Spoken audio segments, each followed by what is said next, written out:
All right, guys, welcome. And yes, I'm Trinitarian, but today, the layman, me, or maybe some of y'all out there, we're going to learn the Trinity. And we're going to learn it from a person that is more philosophically minded, and that is going to be Howdy.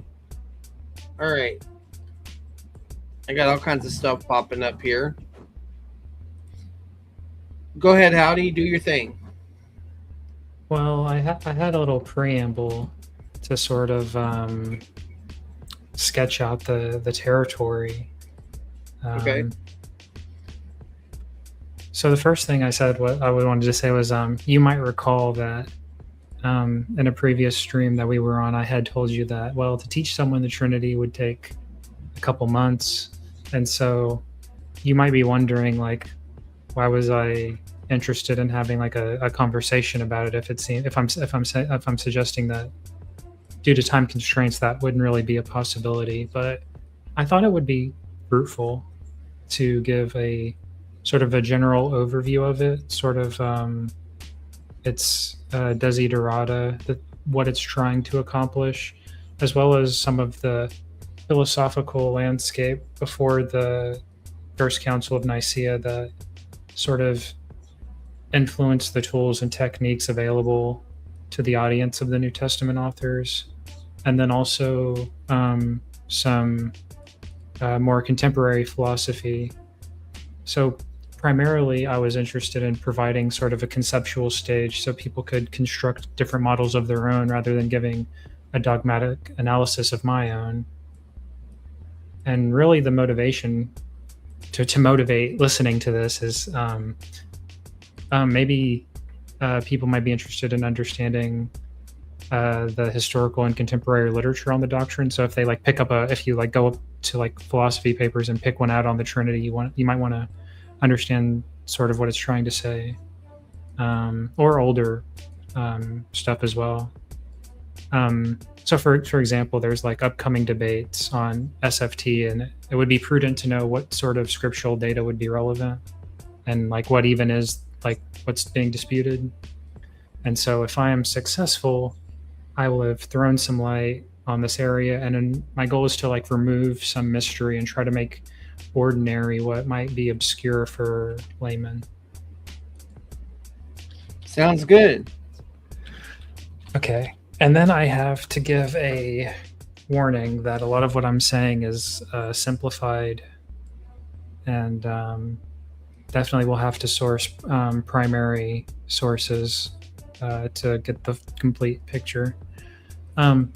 So the way I approach learning something like this is to think of it like learning a new language. A lot of the terminology is borrowed from English, Greek, and Latin, which you might already have familiarity, but theologians have more specific and technical usage of terms. Also, the topic itself is sort of focused on language and meaning. Okay. So I guess I'll start, and then. So first, I want to. That was a pretty good introduction, by the way. Thank you. Yeah. Why is it marked through? Sorry about that. I need to zoom in a little bit. So, why is it strike through? Do you need to be full screen or no? No. Okay. I just don't know why it's doing strike through. Oh, there it is. Okay. So first we can start with theology. You might recognize this as a concatenation of two Greek words, theos and logi. Logi can mean lots of different. Theos we take to mean something like divine or God. Logi can have different meanings. In this usage, it's something like account. So it would be like accounts of or about God. Ontology is accounts of, say, being. And then there's this fancy word called epistemology, which is epi, sthemi, and logi. So it's something like accounts of You might say like on standing, or like what we stand on, but really it's supposed to be like knowledge or something like this. And then metaphysics. Meta in this can have different things. It can mean like after or with or change, or those are its prepositional. Then it has some other usages, but here it just means something like after physics, and it's because it was the book After Physics. Yep. Aristotle, he sort of had those two books. So trying to just dispel a little bit of the what sounds like fancy terminology isn't as spooky and mysterious as you might expect. Okay, the big question: what is there? This is the question about ontology, and this doctrine is sort of in this area. And so I like to start out with the question, what is there? And sometimes the best answer is also like the least informative. And so sometimes when we're trying to be more informative, we're saying things that are like less true in a sense. Reminds me of Gadamer. It's like, well, you got to pick truth or method. The more explaining I can do, the more likely it is I'm sort of explaining it away, or yeah. When you try to, you lose detail. I'll say you lose a little bit of the detail and explanation. So strictly speaking, what would God say if we said, what is there? He would probably say something like everything. But that answer isn't useful for our intellect. A similar question is like, what is that? And God would probably say something. And that answer isn't useful to our intellect either. But these are questions to keep in mind. Essentially, all of this is going to be about these two questions. Okay, here we go. The big bad wolf, Trinity. What is this? So the way that I think it's best put formally is a what's called the compossibility of four theses. And compossibility is a fancy word. It just means that they are jointly possible. So I better say jointly possible. Okay, premise 1, God is one. Premise 2, let me double check, make sure I don't ruin the Trinity. Oops, God is simple. That's first. Premise 2 is God is one. Premise 3, each person is distinct. Premise 4 is each person is God. Putting it like this, it sort of sounds simple. No pun intended. But I recall that you like to ask questions, the sort of questions that I like to ask. So what might come to your mind is you might say, simple in what sense? One in what sense? Distinct in what sense? God in what sense? right. Now those have to end somewhere, although I have something to say about it. So this would be like, God is simple. This is talking about his parts. God is one. This is talking about a number or numerically. God is distinct and what's called reality. And each person is God in what's called essence. So Come on. Get out. we got some new words that we're going to have to figure out here. I'll just keep going, and I hope that your headset's on. So another way to look at these is what they're denying. So premise 1 is sort of the denial of partialism, what's called partialism. God is one is So I was saying, like, in what sense, and then in part, in number, in reality, and in an essence, distinct in reality, God in essence, one in number, simple in part. And then I'm throwing up sort of a way of looking at them is what they're denying by affirming these things. So by premise one, you're denying what's called partialism.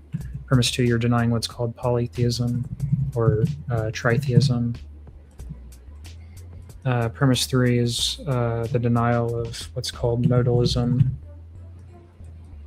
And premise four is denying what's called Arianism generally. There's different ways of calling this, but I just call it Arianism. So there it is. We have the Trinity on the board. But we still might not understand, exactly what's being said. Before we understand what's being said, I want to mention I'll say three attitudes about the Trinity. Now, it might seem simple to make these jointly consistent, but it's actually been somewhat notoriously difficult to reconcile. We've had thousands of years disputing about how to best put these. The way I look at it is these are like puzzle pieces that we have to fit together. And there's been quite a lot of deliberation about how best to do that. So I want to talk about three attitudes towards this doctrine. There's people who affirm what's called true contradiction. So they think that these four contradict and that you can't get around its contradiction, but they don't see it as a problem. So you might hear people say something like, well, God can do anything. God can make square circles. He's not sort of bound by logic. He's sort of like above or beyond logic. And so true contradictions aren't a problem. These people are called dialetheists or dialetheism. That's just a fancy way of saying like two truths. Theia means like two or double or twice. And aletheia means like truth. So they're just saying that there's true contradiction. The second is, I would say, generally would be called like an article of faith kind of thing, where they think that there's a contradiction, where it seems like there's one, and they can't figure out how to reconcile it, but there is a way to reconcile it that we're just not, we don't understand. One way of looking at this is you could say something like the divine sort of outstrips human reason, like he's sort of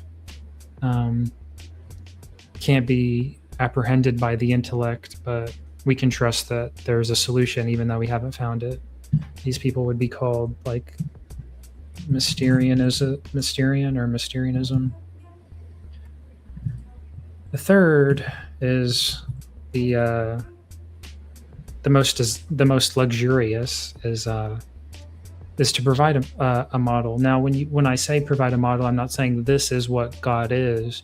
It's saying this is a possible solution. So even if it's not God, we've at least have a solution to know that, okay, well, we're not in running afoul of some logical problems.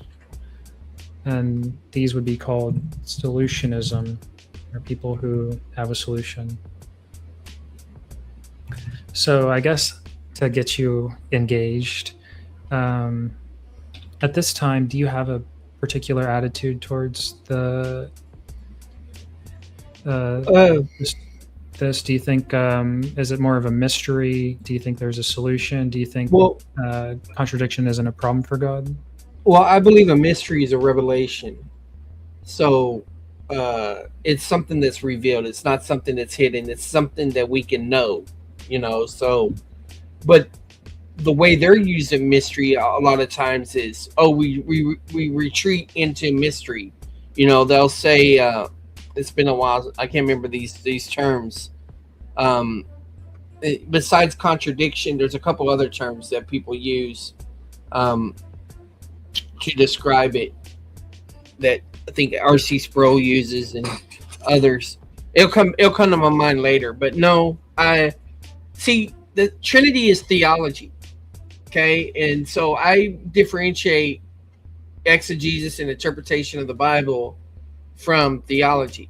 I mean, both are a necessary uh, task, but when it comes to systematic theology, uh, or even my articulation of the Bible, I would never put it on the same plane as the Bible, which means I may not have the right understanding of the Trinity.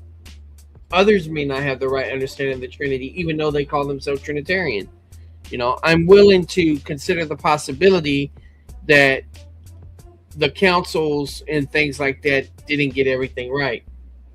You know, Yeah, you would think that well, people are fallible, and we can try our best, and maybe we get a couple things wrong. But you think that the well, actually, let me ask you a different question. What do you think about this way of framing the Trinity formally? I guess based on what you understand, do you think that you would affirm these four, or do you think that yeah. Right now, I hold the divine simplicity, and I like the fact that you talked about how one thing is opposite another. So God is simple is against partialism. God is one is against numeric monotheism, uh, or even tritheism or polytheism as well. Each person is distinct. Yeah, that I agree with that. Yeah, I don't have a problem with any of that. I don't like true contradiction. Uh, and is dialechism, is that from dialectic, or what's that no? from? It's Through the truth, through yeah, truth. two truths. Yeah. Okay, two truths. All right, got you. Thank you for the blessing, El McMahon. Well, y'all change y'all's names so much around here. I have no idea who's who. But thank you for the blessing. No, Thanks. keep rolling. I'm following you. Um, One thing I'd like to mention is that if you deny one of these, it's actually like this, like it's like trivial. So, like if you deny that God is one, you can just say, "Oh, there's three gods," and there's no problem. Or you can say, "Well, there's not really three persons," and there's no problem. You can say that, well, each of them is a part of God, and it's no problem. Or that one is really like the true God, and it's not a problem.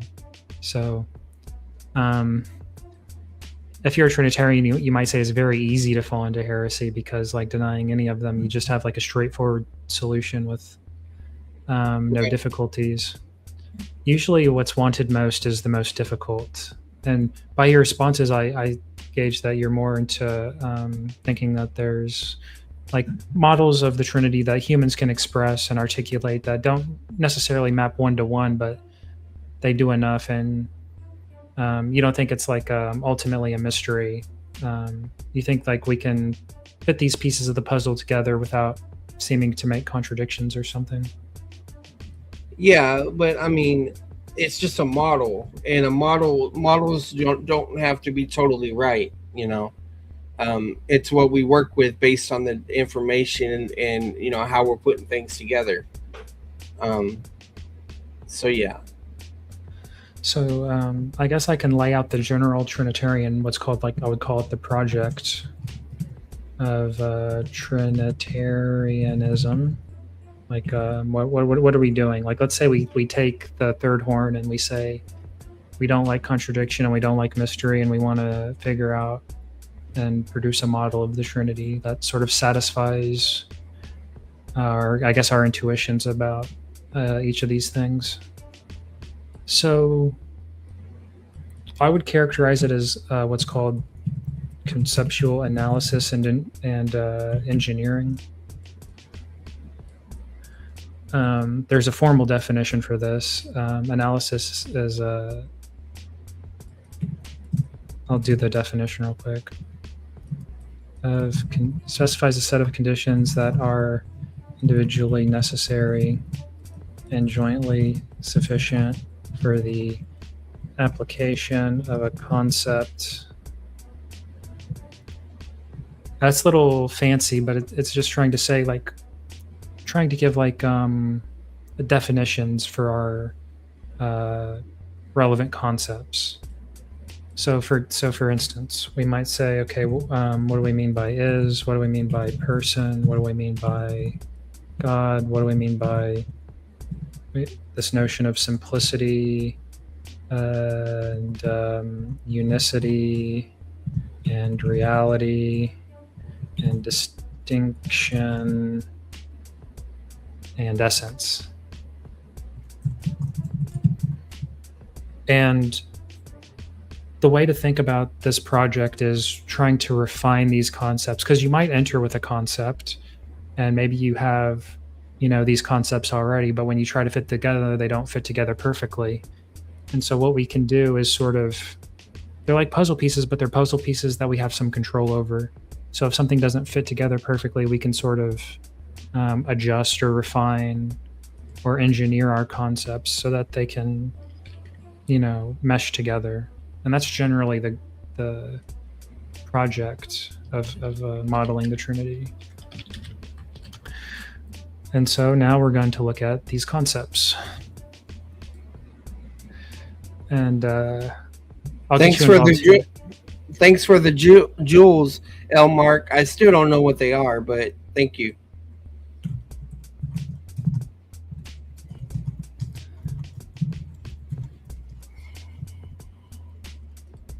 So there's this infamous quote, I think from a former president, and he said, "That depends on." Yeah, it's going to depend on what our definition of is. And I'm going to copy paste this into here. You may recognize this. Yep, the to be chart, and then you also have the participle forms of I am. Yeah. So this is I only have the indicative mode because the others aren't going to be too relevant, and we have it in its participle.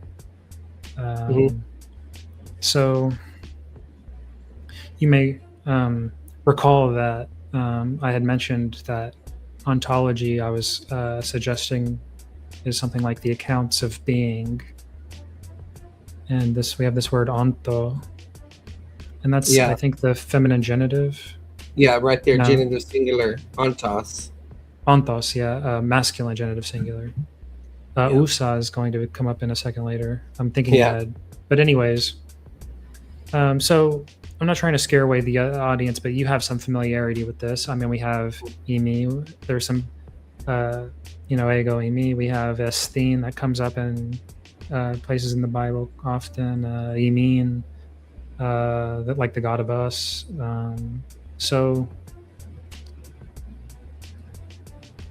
I preface this, it's like, okay, well, what is our definition of is? And so my first question to you is, how would you gloss some of these terms in English? You had mentioned I am. It's a verb of being. It's to be so a stated verb. Being, I think being or existence, but this is like a state of existence. I'm not saying it had a beginning or an ending or whatever. It's just probably a state. That's probably what I'll say, a state. So generally this would be something like I think it's like I am, I was, I will be. Right. Yeah. You are, you were, you will be. We were, we. No. He is. Oh, he is. He was. He will be.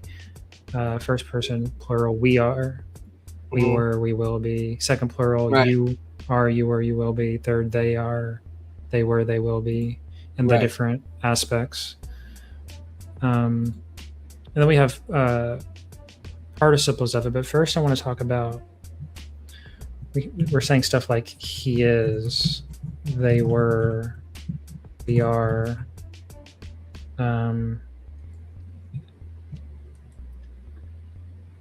So the question I want to figure out is, okay, what is, like, let's say he is tall. this person is saying the Holy Spirit is a mother. The Holy Spirit is our mother. Yeah, you better be careful with that language.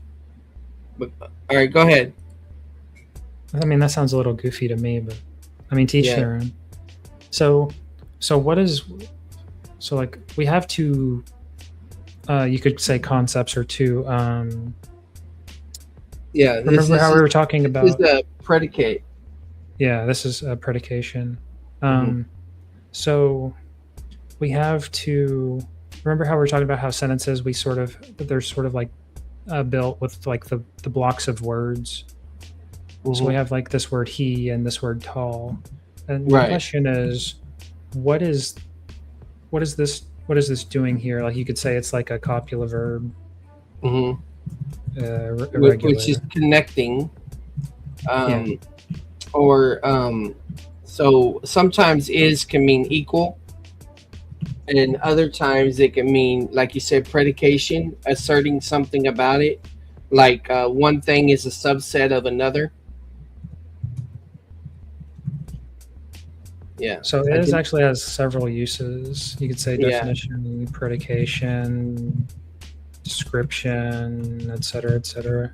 right. But we like so philosophies and the Trinity sound like far and out there, but really we're just talking about like the most basic things. Like we use this word ubiquitously in English and other languages too. In fact, I think all Proto-Indo-European languages make heavy and regular use of this copular verb. Hmm. Um, and the question is, we use it all the time. What does it mean? We've listed some of its usages, but um, so it's like it is good to be outside. That's in the infinitive, or something like he is being a jerk. Hmm.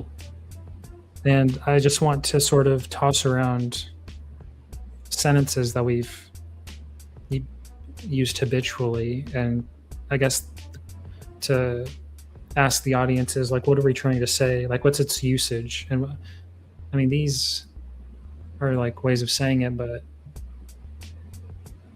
it's sort of combining two things. Like we have, like, it's usually like, really, I'm focusing on predication here. Is like, what am I saying when I say you are hungry? Or okay, what's the difference here? Here's one. What is the difference between this? Charles is studying, and Charles hates studying. Okay, Charles is studying. It can mean that he's in the process of studying. Um, Charles hates studying.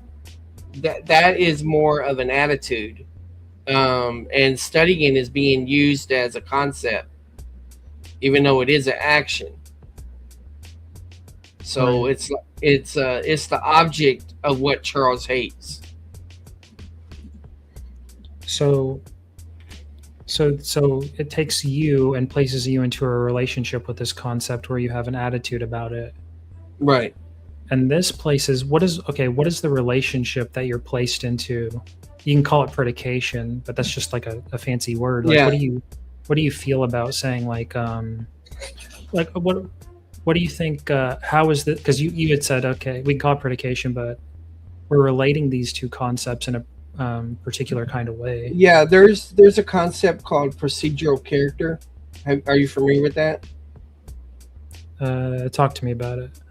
So procedural character is basically whenever you're dealing with verbs and stuff, you're trying to think about uh, the how it's depicting things. So, is it like a flashing on of a light from an on off state? Is it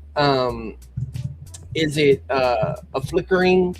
Is it an action that has an end or a go? There's another idea called telicity that relates to this too, what goes into infinitives and evaluation of that.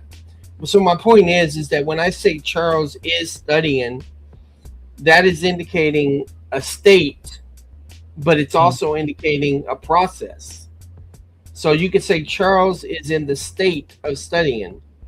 Charles is in the state of hate, is studying. You know, Yeah, where it's so sort of in it's procedural. yeah, yeah, Yeah, and it can have like different roles in terms of like aspect and stuff like that. But okay, here's what I should ask. We have right. this word. We have all these different forms, all its usages, and its aspects, and all of this. Here's a question: Are are are these univocal or equivocal? Or they could also be what's called derivative and analogical. And I might have to explain these terms. So, univocal and equivocal means something like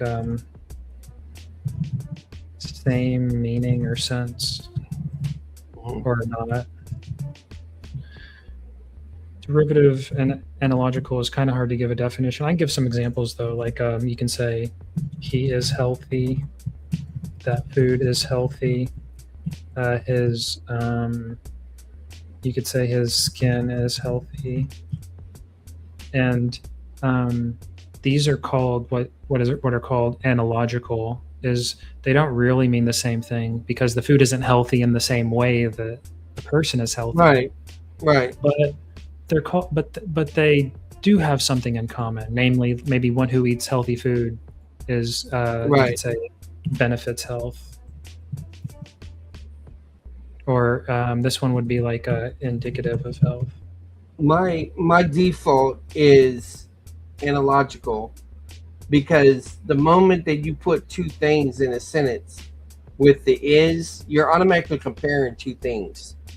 And I don't think those two things are the same thing. Maybe if you're doing math, uh, one times one or something, but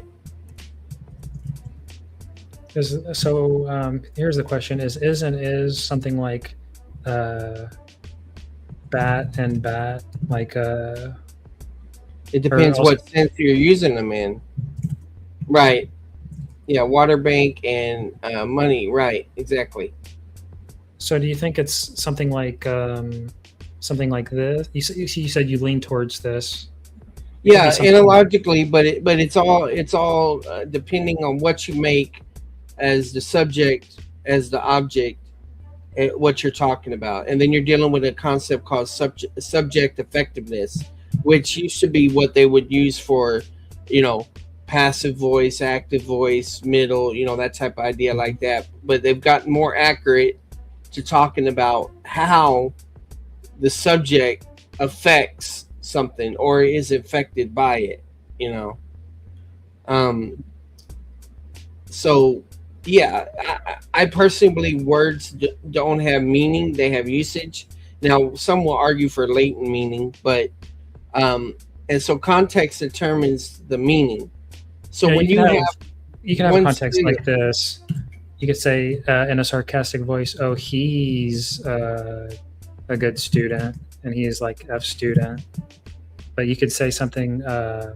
yeah, that's a Lydides basically, but it's our irony too, because it's the opposite.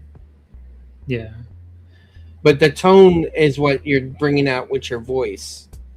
So yeah, and this also relates to speech act. but I want to bracket all of that because we could always say, Okay. because we could say X in context, Y means Z. That's usually what we're Hmm. doing. And then Right. I'm really just focusing on Z here. So Okay. we can sort of bracket the context. So we'll just assume for the sake of argument that all of those are sort of taken care of and we figured out that it's um I also want to say I'm not trying to give answers. I'm more trying to ask the right kinds of questions. That's one way to look Okay. at philosophy, just to think about stuff like this. Hmm. Okay. But I want to talk about perhaps one of the most infamous words in this doctrine. We've seen it already. Hmm. Osea, I think, is the feminine something. Osea. Well, I think it's feminine nominative. Usa. It's one of the, Yeah. or is it? Yeah, I think it's one of the feminine ones or something. But it's the same thing. It's just Yeah. okay. So before we talk about how it's used by theologians, we have to talk about how it's used by, or I'll say like by the early church, or if you don't think that the church, I'll say the people who sort of said a lot about the doctrine of the Trinity. Theologians like Augustine and Athanasius, yeah, and essentially who put together like the Nicene Council, where we first really get a strong use of this word, and what I'll say with like a philosophical tone. But to understand the Nicene Creed's use of this word, we have to understand the philosophers' use of this word that came before it. And to understand how the philosophers use the word before it, we have to understand how ordinary people use the term before philosophers got a hold of it. So before all of these goobers, we had everyday ordinary people using this word ousia. And how did they use it? Well, here's something that was probably said quite often. You'll say here, like, marry your daughter to a man of ousia. This is probably substance. We actually have as a but this is I want to make sure that this is just a quirk of English and Greek, that we have this in English. This makes sense in English. Yeah. This also makes sense in English, which is very closely related. Marry a man of means. Yeah, with property. Yeah. With integrity, there's lots of things. It depends what substance means. Yeah. Generally, it would mean something like generational wealth. Right. Capital. Yeah. It would mean something like permanent property. It would mean something like institutional authority. Legacy. It was something like land, house, gold, station. Essentially, what it's driving at is you want somewhere that's safe and secure. You could think like safety, security, but also stuff like endurance. And that's where the standing idea comes from. Yeah. I think that so those are some examples, and these are what are called conflation or synonyms. Okay, so the reason you marry your daughter to a man with ousia is because you want to make sure that she's provided for. Right. You don't want to be worried, and so you want to know where she's going to be in like 20 years, 30 years, and her children. So these are sustain. Yeah, that's sustenance. That's a really good one.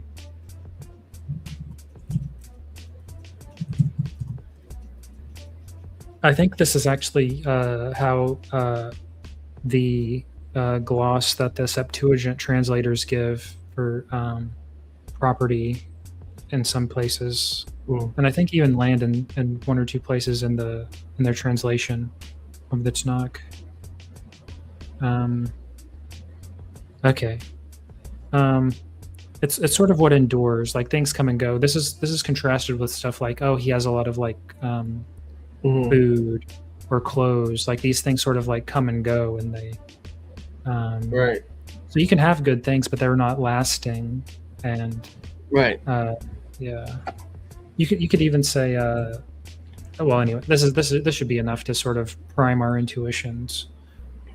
Actually, the most important word I want to talk about is a very important word called inheritance. Yeah. Hey, professing.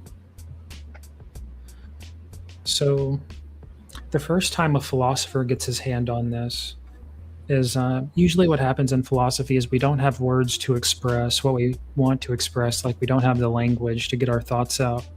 And so what we'll do is we'll use metaphors and analogies and poetry to sort of say what's difficult to say because the language isn't conceptually advanced enough. Mm-hmm. And so Plato gets a hold of this and puts it in the mouth of Socrates in a dialogue called the Meno, and that occurs here. He says, "Meno, what is the ousia of a bee?" So literally, this doesn't make any sense whatsoever. Bees don't have permanent property or institutional authority or generational wealth. But he's using it like essence, right? Like, what is a bee? Is it the function? Is it what how a bee is described? Things like that, right? I mean, there's still ambiguity there, but you can take it as like, you know, this is the question of what is something. Yeah. So, and does minnow come from abide or remain? I'm not sure. Okay. But really, he's asking something. He's asking this literally because ousia can be taken different ways. But there's one way in which it does make sense here in the pre-philosophical language. He's saying, Meno, what is the inheritance for being born a bee? Mm-hmm.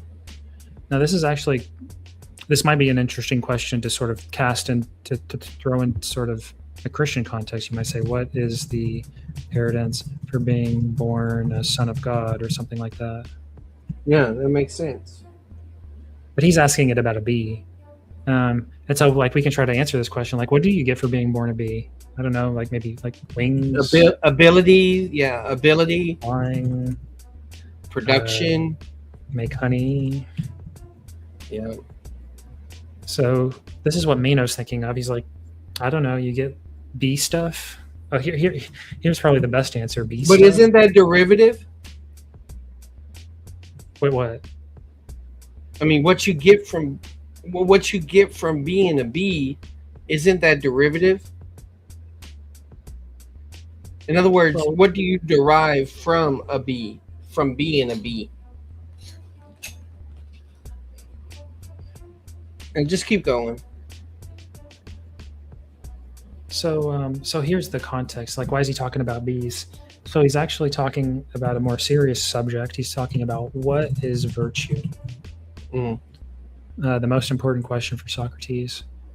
Meno says there are many virtues of a wife, of a slave, of a society, of scissors. There's the virtue of being a wife. A good wife does this. There's a good slave does that. A good society does this. Good scissors do that. There's all kinds of virtues, Socrates. But really, he's asking something like, what do all virtues have in common? He says something like, give me virtue whole and sound and not fractured into a billion pieces. So is there anything that all virtues have in common, or is this another case of what's called equivocal? Like this is just, they're all just called virtues like nominally? That is to say, name only? In name, yeah. Or is there something that underlies all the virtues that all virtue has in common? And I want to know what that is. Yeah. So go ahead. No, it's all right. Go ahead. So Meno, he's struggling with this. And Meno is unfortunately a student of the sophists and of a sophist called Gorgias, and they think that really what's good is what's like powerful. He says power is virtue, and then wisdom and courage and all this other stuff is only good derivatively, in the sense that these are good because they give you power, but ultimately power is what underlies all the virtues. Okay. Now, Plato is very intelligent, and this is actually a comedy because power is literally ousia. Remember, institutional authority, generational wealth, and property. Uh, So ousia is the ousia of virtue. It's it, this sounds like a tautology, ain't it? no, it's just a kind of like it's like a joke. Like what is the ousia of virtue? Ousia is the ousia of virtue. Um, Now, Plato and Socrates don't answer this question. They sort of just leave it on the table. Most of the dialogues sort of break off in the middle of the conversation. They're not really trying Mhm. to answer anything. I've read the Republic, but that's all I've ever read of Plato. And I've sampled other things, but not I haven't read this what you're talking about right here. But one of the questions that it leaves on the table is maybe ousia isn't the ousia of virtue, but maybe there is something that is its own ousia, or something whose ousia is ousia. Sort of like an open question. This will come back in Aquinas.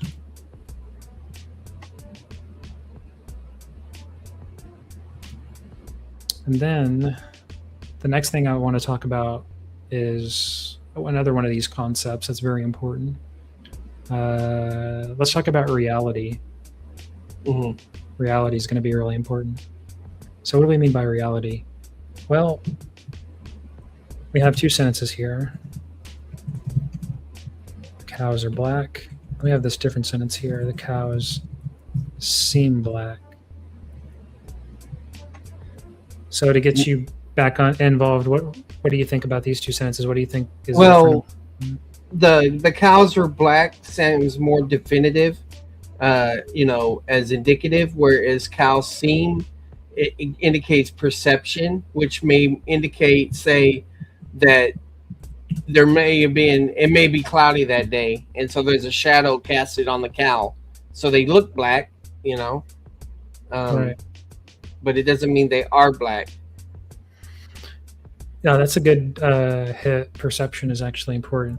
So reality is something you might hear it called mind independence.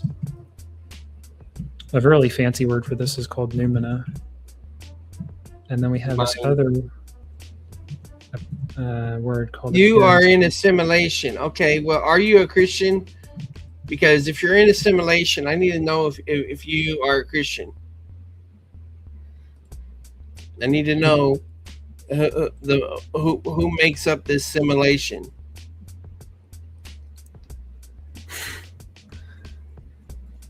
And then we have phenomena. Yeah. Okay. And this is a my. You want to know something interesting? What is pheno? What is pheno from? Phenomena. Phani, shine. And scotia phani. Phania. Yeah. Okay. In darkness it shines, and scotia phani. Yeah. And phenomena is like a shining noumena, or like what it like appears to you. Mm-hmm. You're a scientist. Well, are you a Christian scientist? And I'm not talking about the cult. I'm saying, do you believe that Jesus Christ is God, Savior, the one that died on the cross, resurrected, and promises eternal life to you? If you believe that for one moment.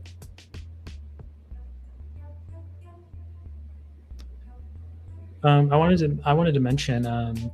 It's actually interesting. My Google sucks. The New Testament authors make use of these words. Noumena, Paul uses it in Romans when he's talking about for his what is it? Aora? No, the invisible, the unseen. These his invisible has been his like individual attributes.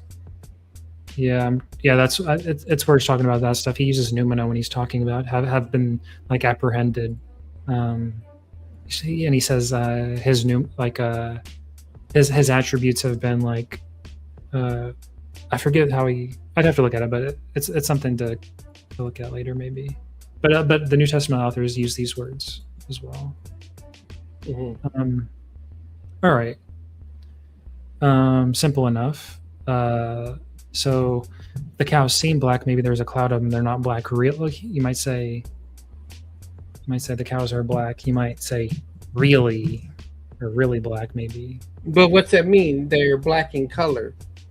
Yeah. And um, I mean, if someone says their heart is black, does that mean it's darkness? You know, I mean, I'm just using it as like a color predicate here. I could say okay, like big or something. It's just an ordinary color got predicate. you, got you.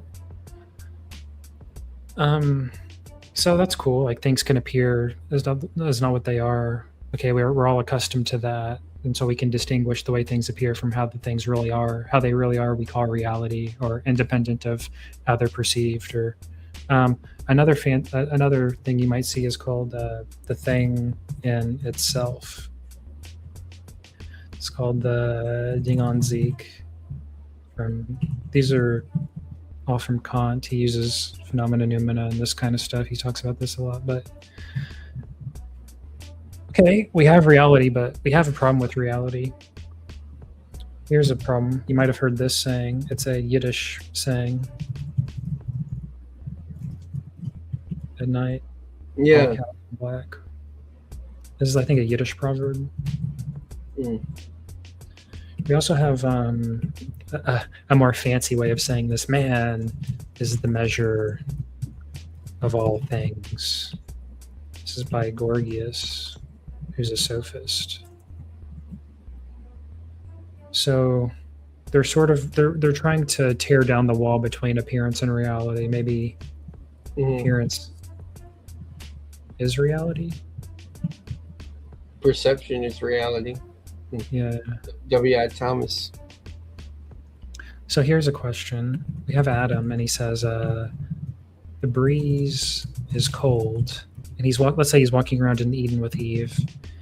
And they're walking around and they're both hit by a breeze. Adam says that the breeze is cold.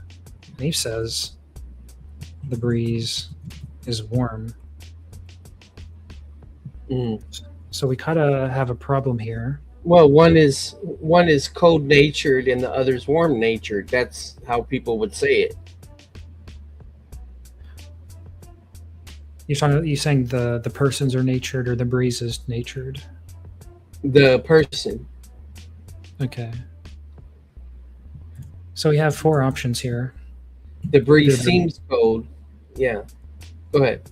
Yeah, but they say like the breeze is cold because it strikes them as cold, and it's not like they're not, because when you said they look black, there was like a shadow on them, but here like there's nothing sort of preventing each of them from perceiving it directly. Like there's nothing sort of. So they believe that they're perceiving reality as reality. Yeah. But they're seeing reality from 2 different perspectives. Yeah, so we have 4 options. Either they're both true. It's called relativism. We have Adam is true and Eve is false. I'll call this dogmatism. We have Eve is right and Adam is wrong. This is also dogmatism. And then we have they're both false. This is called skepticism. The problem is that all of these options are pretty atrocious, and we have to pick one of them. So the breeze really is cold and really is hot, or one of them's right, one of them's wrong, or the breeze isn't hot or cold. It has to be one of those 4, and all of these are you'd say painful. Now, maybe the least painful is dogmatism. And so we might say something like, well, cold, you might say, instead of saying it's like it's perceivable qualities, you can say cold, what's called just is, breezes above temp T and speed S, or below. Okay. Yeah, so temperature and wind chill. Temp T and speed F, because like the faster it is, maybe the colder it seems. Mm-hmm. The problem is Eve can just say hot just is, breezes. Well, instead of saying below and above, you should say like at. So this particular buoy is at temp T and speed F. So this maneuver just sort of kicks the can because Right. either side can make the exact same move. Right. So they're just redefining and reasserting things. Yeah, it's really hard to make progress at this point. But they also might disagree about that it's temp T. They might disagree. But in any case, this is difficult. But the other problem is the other solutions don't work either, because we all have what we would call this is called non-veridical. And this is a Latin word for truth. Aletheia gets turned into veridical in Latin, I think. So veritas. Veritas, yeah. We all have what's called non-veridical sense perceptions, stuff like dreams, illusions, hallucinations. Things that don't correspond to reality because they're in some other domain. Because when you're asleep, when you're awake, when you're high, when you're, psychotic break or whatever. Yeah, you're in a state where you're not perceiving reality as it is. At least most people would say something like that. Mm. And so the problem with relativism is we all have experiences that we ourselves don't think are true. Right. Now here's the bigger problem. What's called demarcation. Drawing a line. Yeah. What distinguishes veridical, non-veridical? This is a notoriously difficult problem. The straight solutions that you want to think of don't work. And I don't want to go down that rabbit hole because we spent a lot of time on reality already, but these are the things that you have to consider when you're trying to flesh out what you mean by reality. Okay. So let's... Hi, Doi.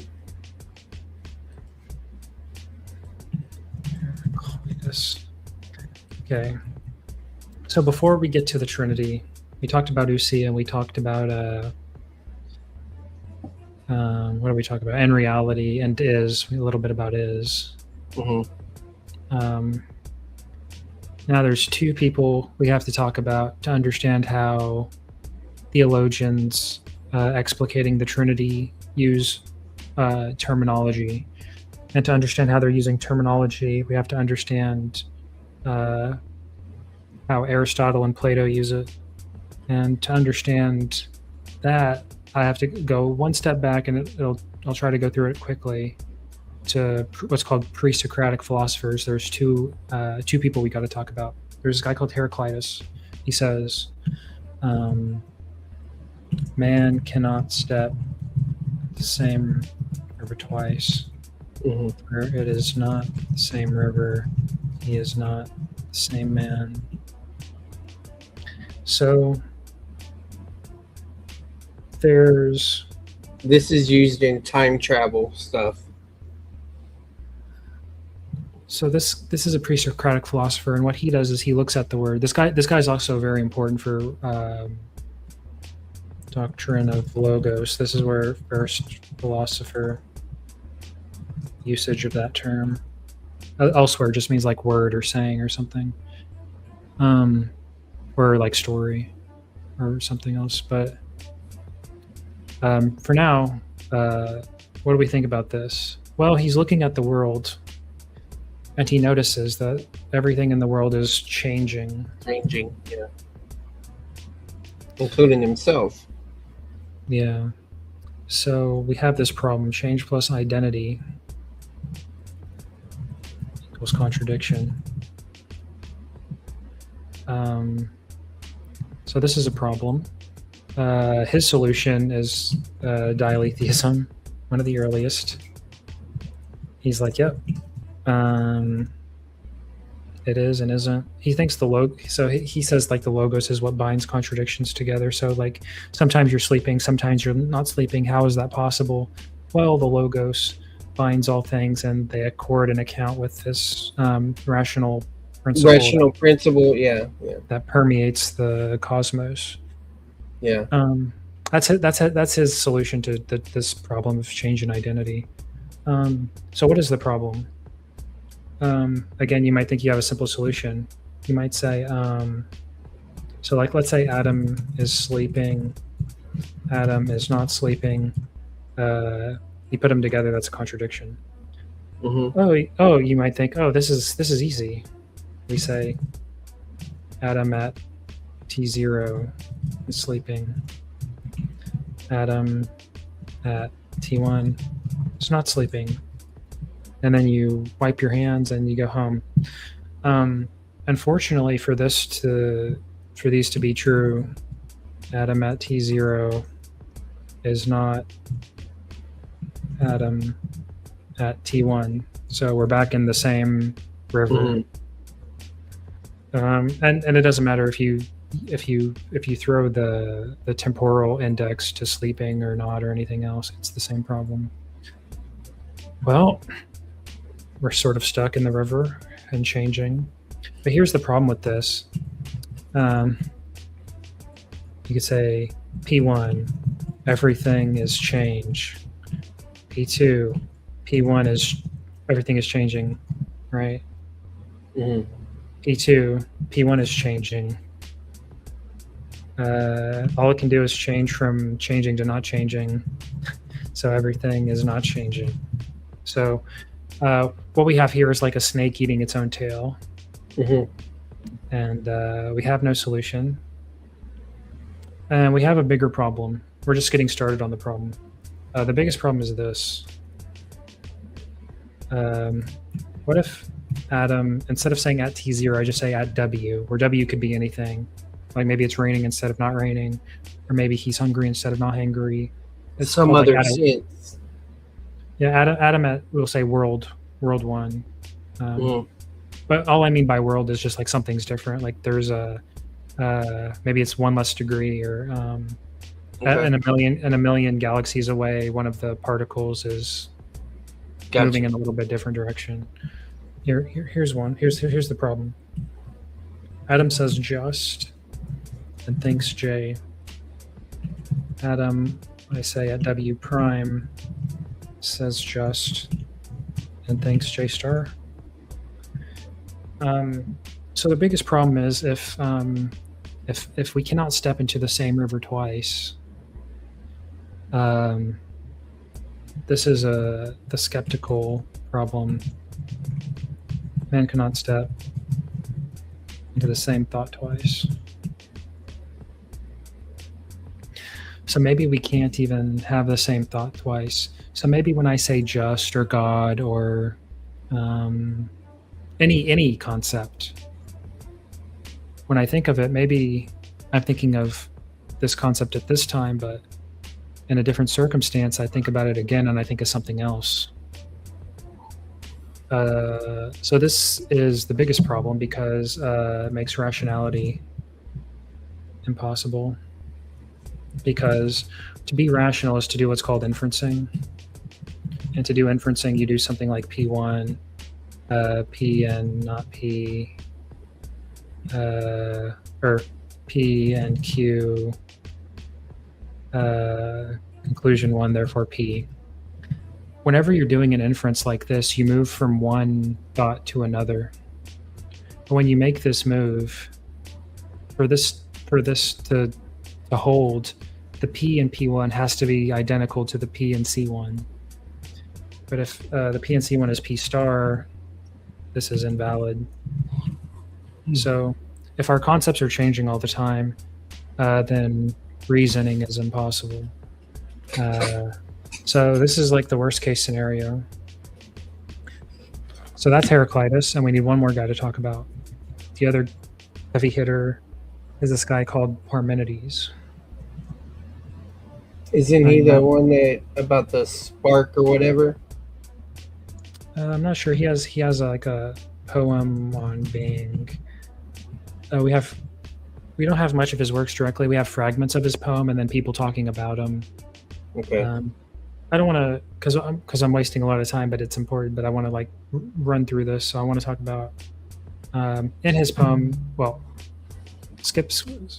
brushing all that aside. He says something like this. I have the quote here. I have the quote here. Let me pop it in. He says, "Never shall it force itself on us that which is not may be. Keep your thought far away from this path of searching." So his big idea is being is, non-being is not, and that reason is truth, and that's way better than sense is opinion of mortals, of the changing mortals like Heraclitus, but reason is truth, and this is like divine or God or whatever. So what does this mean? We're talking about being. So his idea is that Unchanging being. Yeah, what is non-being? He says unthinkable, unsayable.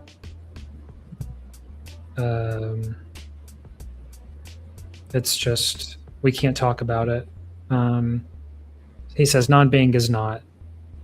Mm-hmm. But if non-being is not and being is, he runs a bunch of arguments of this form. If non-being is not, being is X. Non-being is not C1. Being is X from modus ponens 1, 2. Okay, so from this he gets that being is 1 because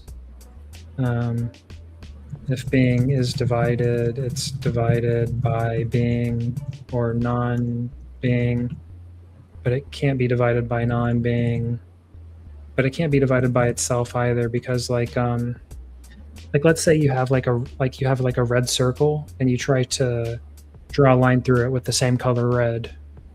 You can't cut it with itself. And you could say the same way like being is eternal because being either came from being or non-being. Non-being is impossible, so being came from being. But if being comes from being, that means being is eternal. And he runs a bunch of these kinds of arguments to say like being is eternal, infinite, simple, stuff like that. So we have two guys on the opposite ends of the spectrum. This guy says everything is changing and reason is impossible. And this guy says reasoning is all that there is, and all that we see, all the change that we see is illusion. Because change is impossible, because change is from being or non-being, and he runs the same argument over and over to get all these attributes. Okay. All of that to say, this comes in handy because this is the argument that everything rests on is this: if non-being is not, being is X, non-being is not, being is X. So you can deny premise 1, and you're an Aristotelian. This is Aristotle's solution. Or you deny P2, and you're a Platonist. I guess if you accept the conclusion, then you're the Dean, or what's called like monist or strict monist. So why talk about all this? Well, we have to figure out problems that Aristotle and Plato are solving. They're solving the change is impossible and reason is impossible. And then I'll briefly go over their solutions. And their solutions use terms that inform the usage that later theologians take. And I know this is taking a lot of time, but I think it's... No, it's fine. Yeah, I just think it's important to understand how it's the words. Anyways, so the problem is with this Adam guy, and he's like, he can't reason because his concepts are constantly in flux. So Plato says, okay, what must J or just or J star be such that reasoning is possible. Well, it has to be mind independent. That deals with that. Well, first it has to be unchanging, because change is the problem. And then we get it's eternal and some other attributes, infinite. It's essentially the Parmenidean stuff. Okay. It's infinite because, like, I can say just, and then tomorrow you can say just, and then we can just keep saying just over and over forever. So it's like each of us, we can participate in it, what's called participate in it, or participation. We can do it over and over infinitely, and it's not a problem. And it's called, so he says, well, there must be, for reason to be possible, there must be what's called a justice itself. That is X, Y, Z, such that knowledge or reason is possible. This is called the form of justice, and this is the doctrine called the forms. So anytime we say something like justice or good or wise or red or tall, there's a corresponding form that our mind hits when we communicate. Otherwise, communication and all this other stuff is impossible. Train of forms, and so what he does is he takes these two guys and he puts them into two different realms or worlds. He says, well, Heraclitus is like realm of change, and Parmenides, or whoever, is the realm of forms. Forms are perceived intellectually or by the intellect, and shadows, he calls them shadows, but we'll say like things of this world are perceived by senses. All right, this is the solution. Why am I talking about this guy? Because there's another guy called Augustine, and he writes quite a few books. City of God. Yeah, City of God.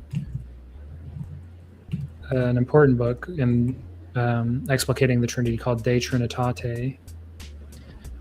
And so he adopts this and he says, well, the realm of forms is equal to the mind of God. So the mind of God has all these forms, and then that's how communication is possible. Bing, bam, kablow. And we'll talk about him in a little bit later, how he does that. Okay. Before we get to Aristotle, one more thing is, are there any special or privileged or important forms? Yes. Well, there's one relation, and it's called participation. We say X is F in virtue of participation in the form of F. What is this? This is explains why X is F. So he introduces this doctrine to sort of explain the world. That's sort of what philosophers are about.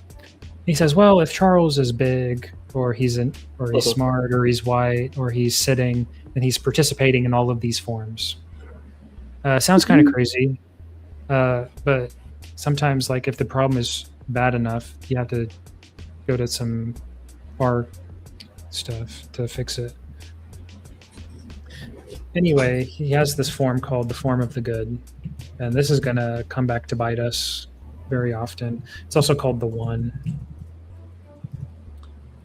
He doesn't tell us what this is directly. Again, philosophy at this early phase doesn't have the language to talk about this stuff. So he gives us another analogy. He says the good is to truth and knowledge as the sun is to light and sight. And the rays.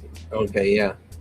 So just as, and these are the two, remember the two realms, we have the shadow realm and the form realm.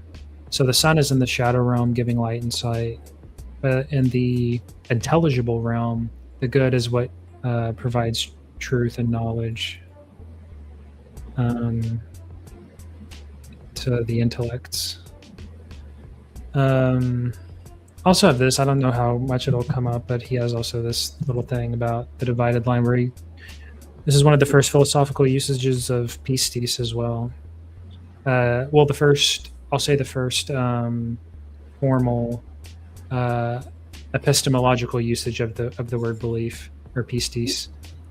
It's about the realm of the shadows. So he thinks imagination, and then belief is about like what you see and sense, and so you form beliefs about it. This is the language from Parmenides, because Parmenides says reason is truth in God, and sense is opinion of mortals. And opinion doxa, when the New Testament authors get a hold of it, glory, fame, or majesty. Yeah. But before a weightiness. Yeah. Or something like high opinion, but back in Hebrew just meant like opinion. Mm-hmm. And so we're in the realm of opinions and beliefs.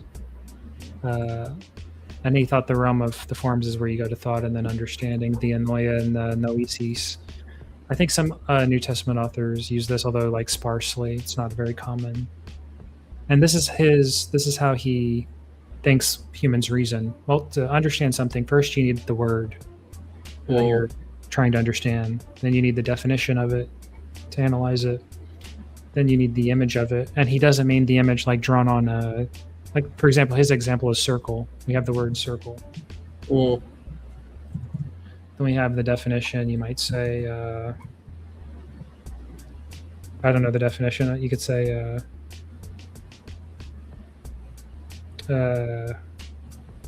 shape bounded by equal distances from center or something. And then you can have the image, but by image he doesn't mean drawing a circle on a piece of paper. He means like concept. Like in the mind. Concept. And then after that you get to nous, which is like the thinking activity of all this stuff. And then if you're lucky you can understand being. So whatever. Okay, he's just yapping. But I thought it was like somewhat interesting to talk about the belief stuff. So Aristotle, this is the main guy. 95% of Trinitarians throughout the past 2,000 years until about maybe a couple hundred years ago have used Aristotelian ontological categories and distinctions to explicate the Trinity. So if you read any scholastics, medieval philosophers, Boethius, Duns Scotus, Aquinas, Augustine, Occam, Boethius, everyone is using jargon from Aristotle. This is the one that we have to pay attention to. Now, okay, so substance accidents. Yeah. This is all we're going to talk about. So Plato's solution is he thinks that non-being is. So just really briefly, he has like. There's also the five. I'll say the six. What are called like superforms or something. There's is, being, is not, non-being, is similar, same, is different, is one, is many. And these are the forms that sort of pervade everything. These sort of weave together the realm of the forms, and this is how everything rests on these. And the one actually turns out also to be the good. So because this is like a linguistic analysis, he's using these as like predicates. So you can say is white, is not white. Charles is similar to Howdy in a certain respect, is different in another. He is one in one respect, like you're one subject, you're many in another respect, because you satisfy all these different kinds of predicates. And So being mixes with non-being, and the same mixes with the different, and all this kind of stuff. Anyways, all this is like total nonsense to Aristotle. He thinks it's like totally ridiculous. Realm of the forms is crazy. It was good that you tried to have a solution, but sometimes the solution is worse than the problem. Sounds good, but adopting like a realm of forms and all this, like, it's just too wild. It's what's called incredible. This has a bad connotation. Mm-hmm. Not believable. So we have Aristotle. So one way of thinking about Plato is his head is in the clouds. Aristotle's mind is on earth. Yeah. So his solution is being is said in many ways. And he means equivocal. So both Parmenides and Plato thought that you couldn't divide being unless non-being was. But Plato said, well, non-being is. Parmenides says, well, then we're all strict monists. But Aristotle rejects premise one. If non-being is not, then being is X. He thinks being sort of comes pre-divided into what he eventually calls the categories. So here's the big question that I want to return to all the way back from the beginning. What is that? Okay. So here's the question. What is that? This is a question we ask ourselves often, ask each other a lot. What kind of answers respond to this kind of question? What best answers this question? Because we're talking about what is. Like, that's the big... Yeah, what is that? Well, some people would say identification is one option. Like, you're identifying what it is. That's the answer. This is our definition. What is that? A tall thing, a red thing, a description. Yeah, these are adjectives. Yeah, so this is an answer. You could say, what is that? That could be interpreted differently. You could say, what kind of thing is that? Okay. Yeah. Say like a human.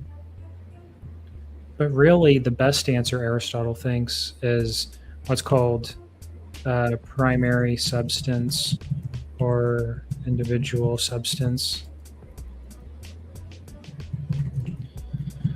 And by this, he means like proper names, like John. Mm-hmm.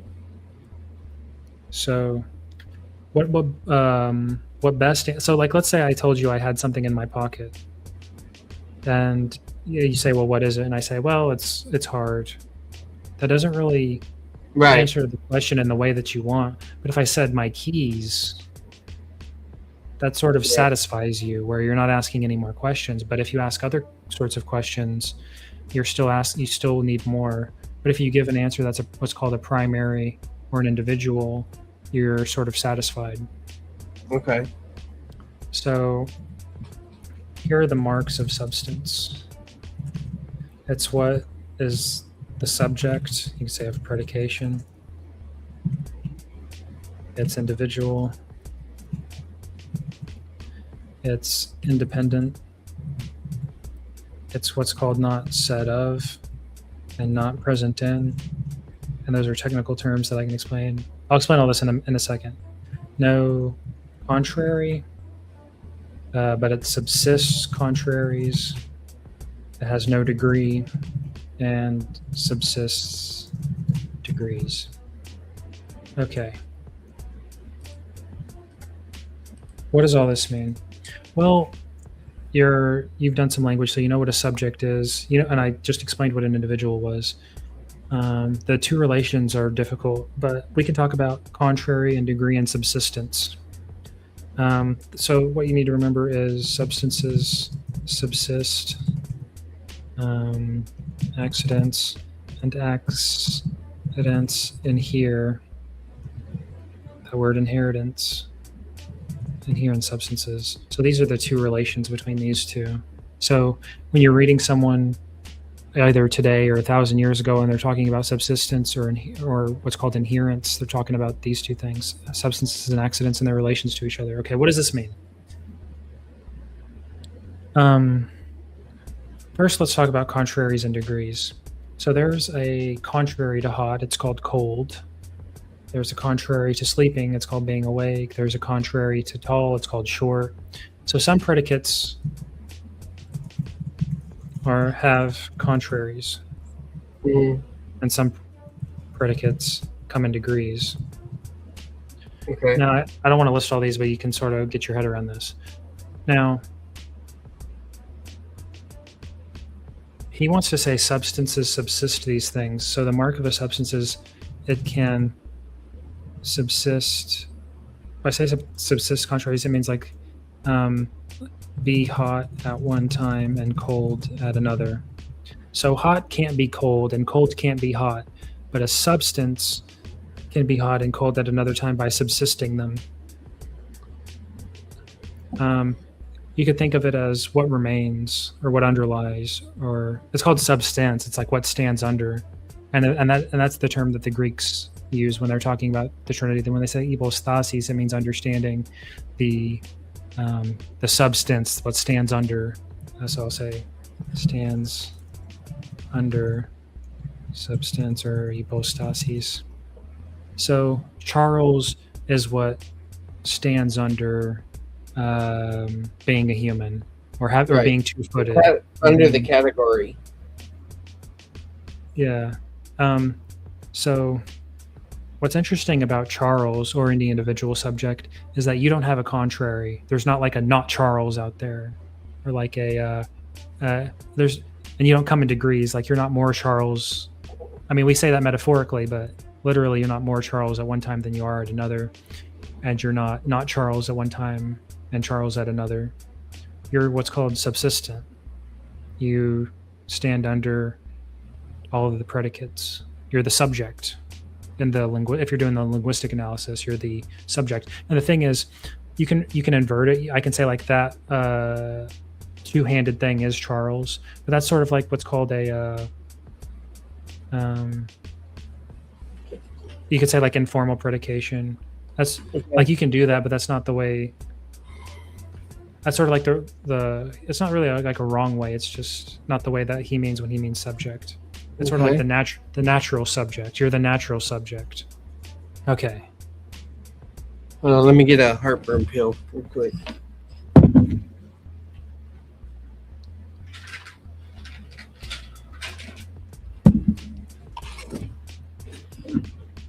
All right. Okay. So, like, there is this. We'll say Jack because I don't want to like pick on you.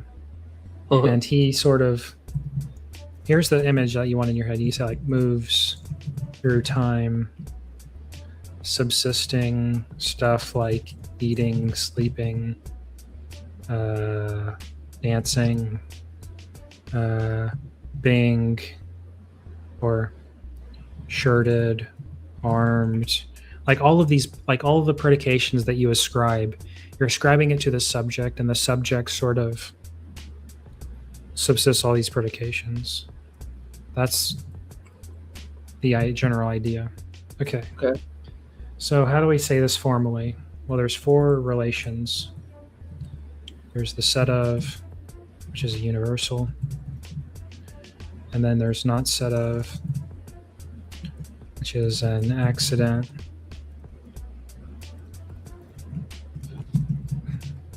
There's the present in, and that's, not set of is an individual. Present in is an accident. Not present in is a substance. Okay. So we have four fundamental, what's called ontological relations. And so these carve out the conceptual space into four ontological categories. I mean, we're going to use the word categories later, so maybe I should say like fundamental kinds. So there's the universal The particular. accident, Oh. universal substance, individual accident, and individual substance. Okay. So we got 4 relations, and so we have 4 kinds of things because you can be said of and present in. Like you can see how like if you're this and this, then you're this and this. Yes. But you can't be said of and not said of. Right. You can't be the opposite. Yeah. You can't be a universal individual or an accidental substance, but you can be these 4 things. These are allowed in the categories.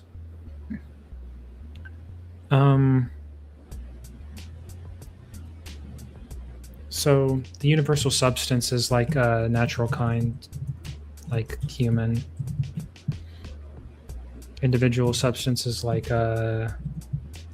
Superman is Clark Kent. This is like identity predication of individuals. We have universal accidents like being white or sleeping. Either way. Okay, and then we have so being is said in different ways. What does he mean by that? So he looked. Remember how he said, "What does is mean?" And we said, "Well, it can mean different things." Right. Maybe Charles is studying is different than Charles is human, or Charles is Charles, or Charles is armed, or Charles is in his room, or Charles is here today, or you can have okay, so there's all these different ways, and maybe being is said in different ways, like it's univocal or analogical, but he thinks it's like univocal. Okay, so what he does is he does Charles in charge. Charles is in charge. I'm gonna use that. So he does a linguistic analysis. So substance are noun phrases. Okay. There's quantity, which are numerical adjectives. Okay.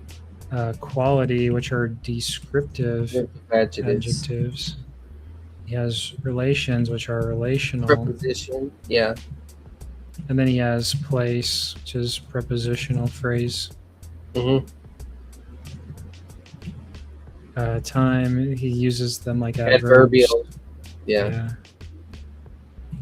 And then he has position, which are present participles, like standing. Yeah. Stating your state.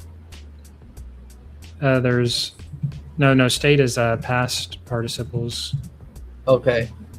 Like armed. So standing, remember how you said there's the stative and then there's the procedural? Yes, yeah. That's present and past participles, as Aristotle's throwing this out. Okay. And we have action, which are active verbs, like strike, and passion, which are passive verbs, like stricken. And those are the 10 categories. He does a linguistic analysis of all the ways he's saying that is predicated. Why is this not? Am I spelling this wrong? Oh, stricken. So he does a linguistic analysis of all the ways that is used in his language, and he comes up with these 10 categories. Okay. Now we have what's called the predicables. These are also called the. So just for clarity, these are called the category. Oh no, those aren't the categories. These are the categories.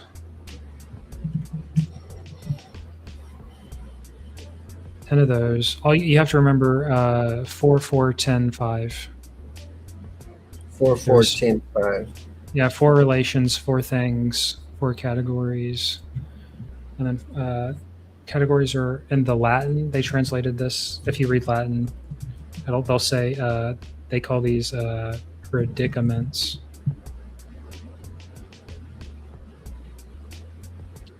And there's these things called the predicables. These are So when it says predicament, does it mean like situation? yeah, it just means like you could say like situation of predication. Okay. I don't know. I'm not sure exactly. All I know is that that's what I just call it categories. He says like categoria is the Greek, and then in the Latin it's predicament.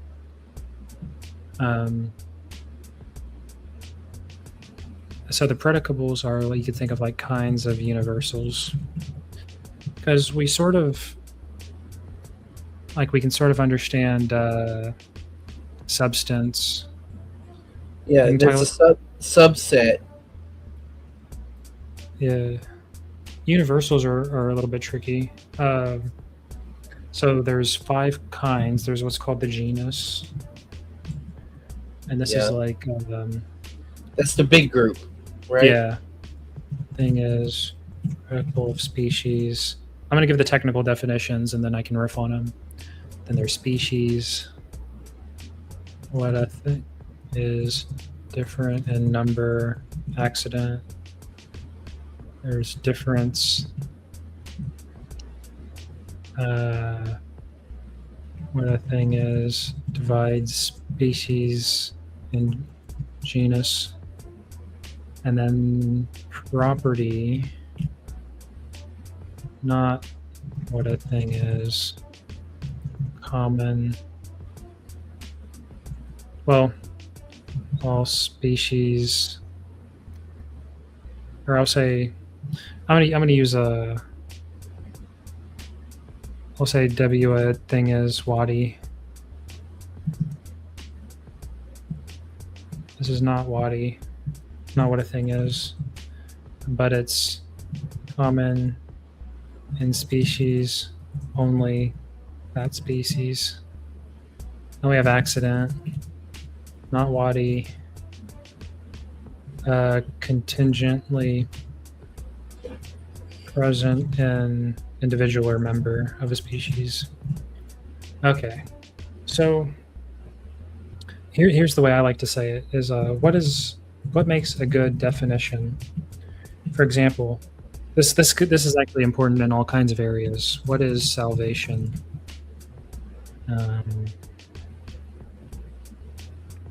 What is a good definition?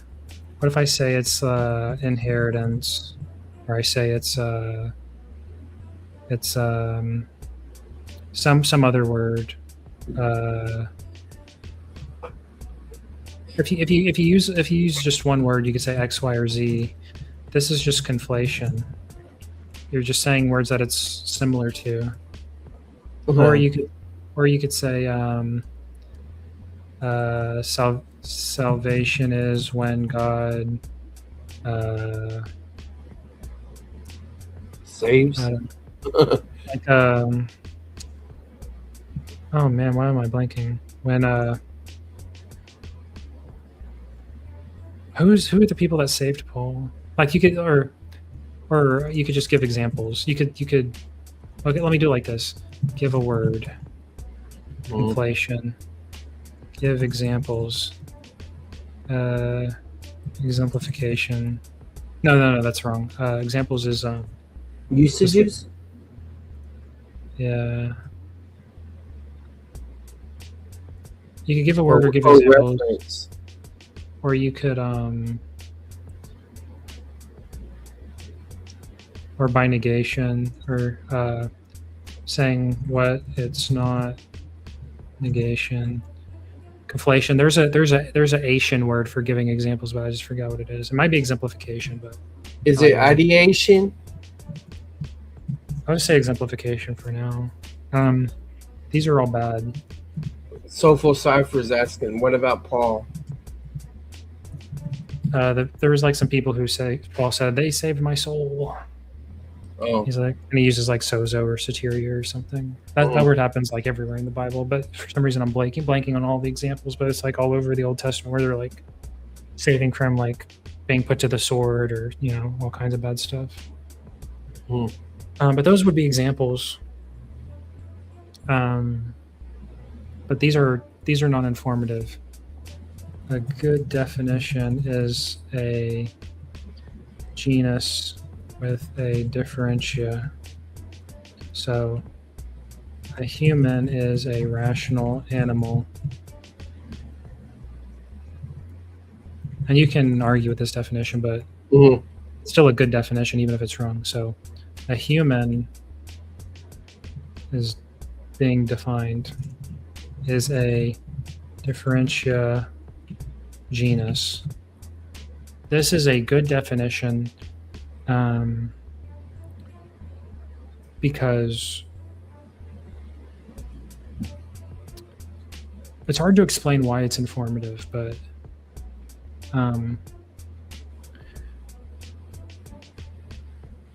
so if I said, what is water, right? Yeah, probably Priscilla. Lots of people saved Paul. And lots of good brothers. So if I say, like, what is water? Yeah. Here's one, because I haven't gotten you involved in water. And try to give a definition of water. It's a molecule of H2O.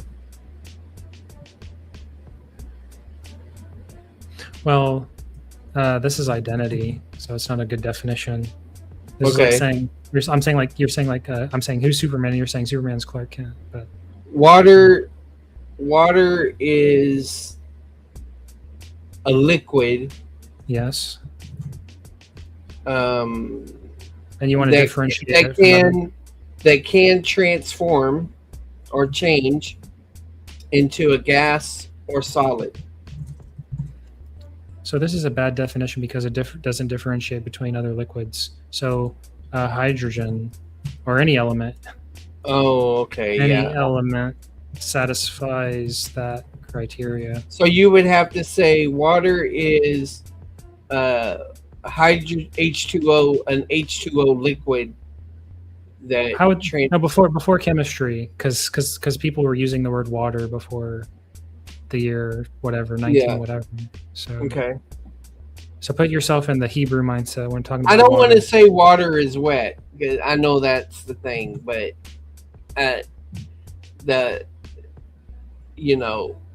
well, you were on the right track here because you said water is a liquid. Right. Water is a liquid that takes the form of what it feels. Now, what differentiates water from other liquids? What differentiates water from other liquids is it's elements. They would use the word element back then, wouldn't they? Not like us, but yeah, they had like fire, earth, water, and here's what I was looking for. 5 elements. Water is potable. Okay, potable, drinkable. Okay. Water is clear, odor. But not all water is potable. Yeah, I know, but you can always make that kind of move. Odorless, liquid. Sometimes yeah. But really what we're looking for is that differentiated. Okay, so anyways, that didn't work as well as I'd hoped, but you kind of see the picture of it was when we're giving a definition, we're taking a category and we're saying what's different about it than other things in that category, and that sort of gives us information about it. So like when we say something is something in a certain sense, does that differentiate it from another category, or is that a degree thing of the same category? Say that again. So if I say salvation, I don't say it like this anymore, but I'll use it. Salvation for the person that initially believes is from the penalty of sin. What to say? Salvation from the penalty of sin. And then you need a genus and a differentia. Okay. Salvation from the penalty of sin is a type of deliverance. The genus is deliverance.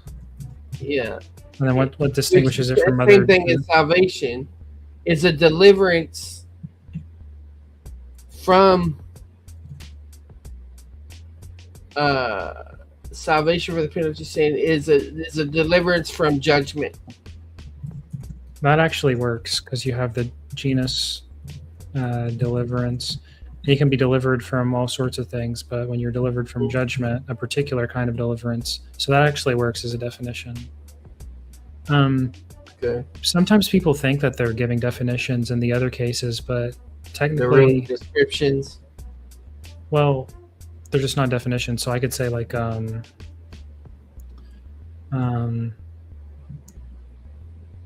don't know, but anyways, because I don't want to waste too much time on this because we got a lot.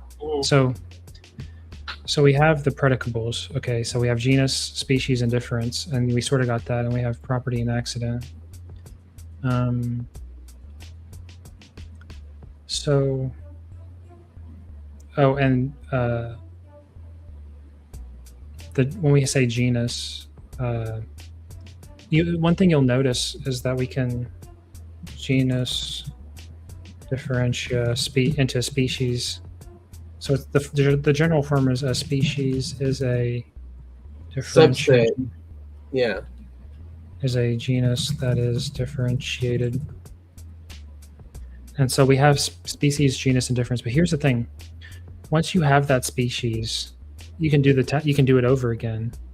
You can say, like, an X is a Y that Z.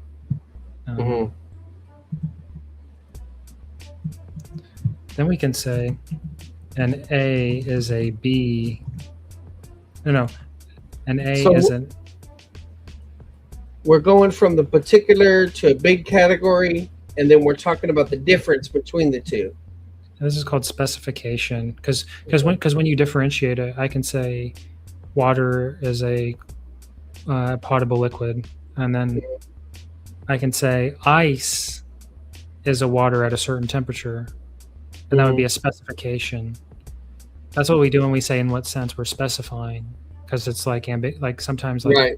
Because you said, oh, well, sometimes water is like this, water is like that. Yeah, because so we can go up and down the ladder of specification and generalization. You can go the other way and say,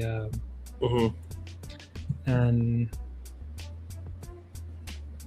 Y is a R that Q, where the genus of that becomes the species of that. Another one where the species of that becomes the genus of this. So by switching species and you can switch species with genus or differentia, and you'll get specification or generalization. You can go up and down the ladder.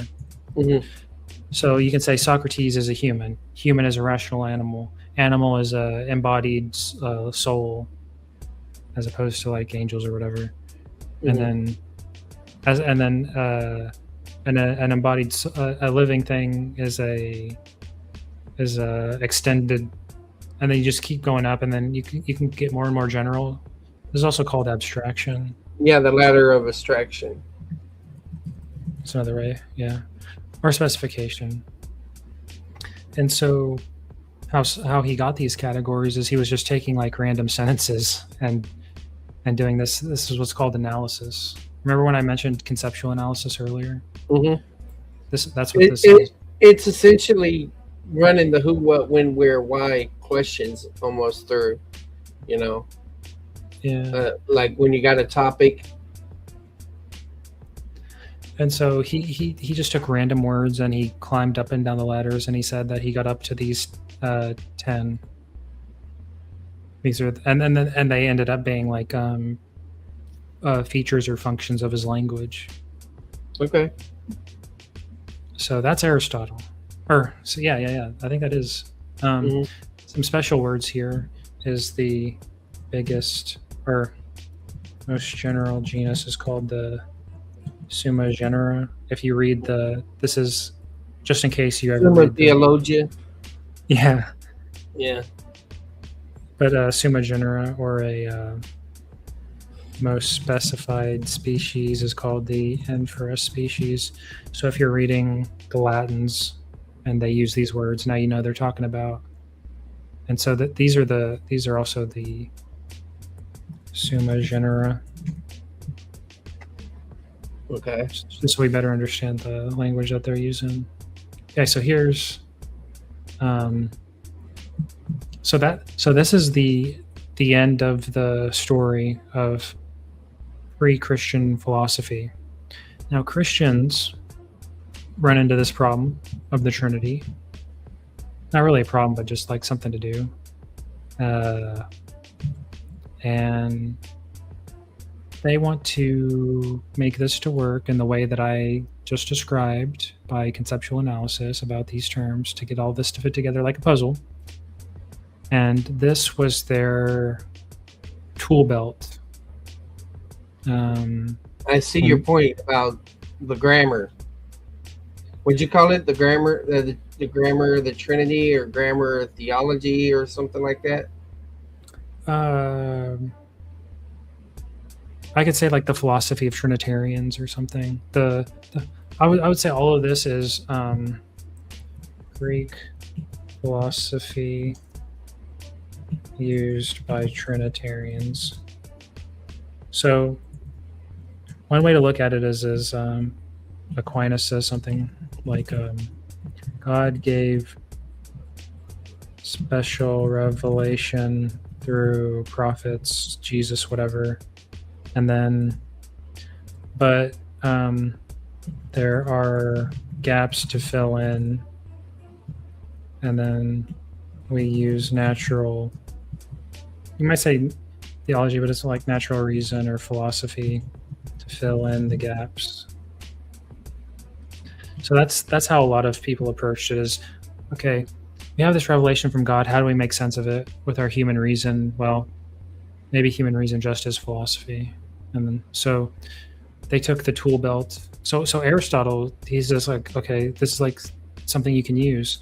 And they make use of it, and they make use of Plato and Aristotle, both of these ideas, the good, the one, the forms, and also these substance. And then they take these and then they change them. They don't copy them. So I wouldn't say that Christians are like Platonist or Aristotelian, although maybe Thomists are pretty close to Aristotelian, but they borrow it and use it for their own. Right? It's like you got like some fabric, and you got fabric for a blanket, but you don't need a blanket. You need a shirt. So you take the fabric and you weave it into a shirt for yourself. That's maybe the one way of looking at it. Okay. This also helps in other areas too, but okay. So the open question for the because the question is, well, Plato makes some sense and Aristotle makes some sense, but they ask, well, does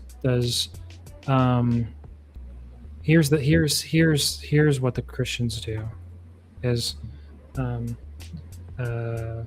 what are called this, okay, these aren't Christians, Neoplatonists, as they say, do the categories work for forms or intelligible realm?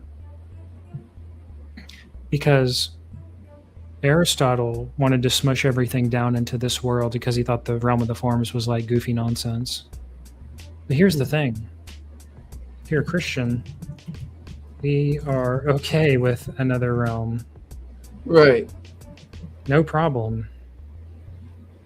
So what happens is we can have two classes of predication. We have what's called divine predication and created or creation predication. Creator creature distinction. Right. Hi, room renter. So the Christian theologian said, okay, well, this is all good and fine for the created realm. Aristotle's right, sure. Does it work for divine predication, because you'll notice that the doctrine of the Trinity, this is all divine predication. God is simple. You're predicating simpleness to God. Where God is one, you're predicating unicity to God, or you're predicating real distinction to the Godhead.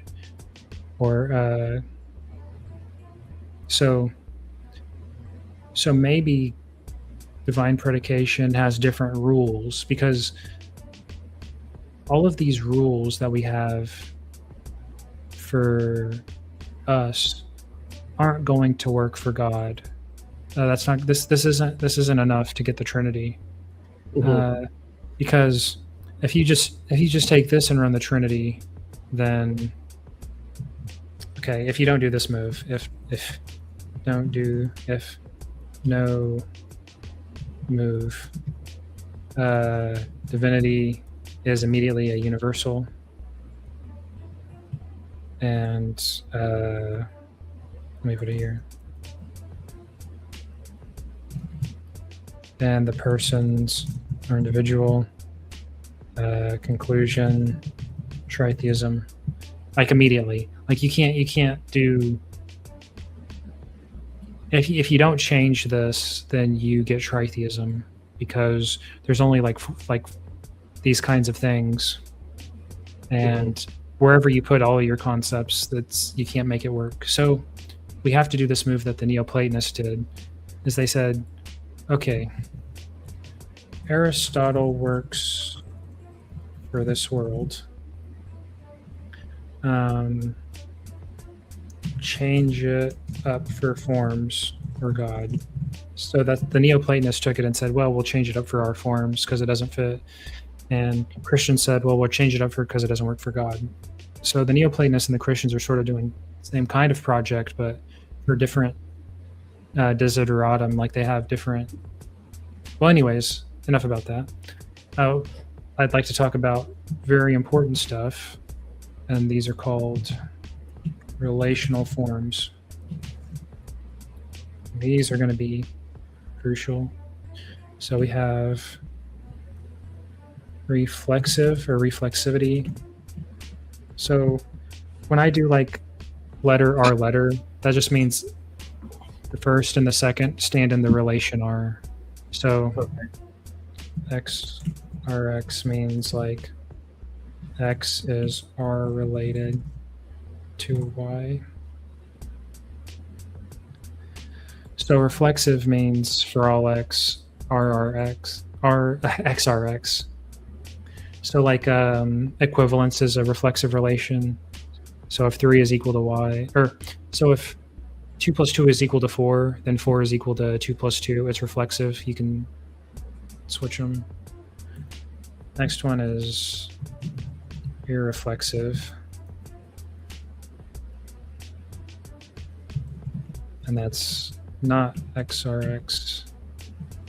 We have non-reflexive. And that's neither R1 or R2. We have symmetric.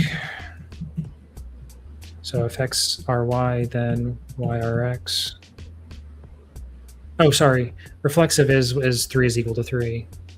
So like the equivalence, everything is equal to itself is reflexive. Symmetric is if 4 plus 4 is equal to 8, then 8 is equal to 4 plus 4. You can flip them. And then that's a symmetric kind of relation. 2 is asymmetric. X or Y equals not Y or X. And then 3 is anti-symmetric. X or Y. I know this is a lot, but it'll be useful someday. Implies only if X is equal to Y. And I can give some examples of these if none of this makes sense. Not this one. And there's one more. Transitivity. And where Z lies XRZ to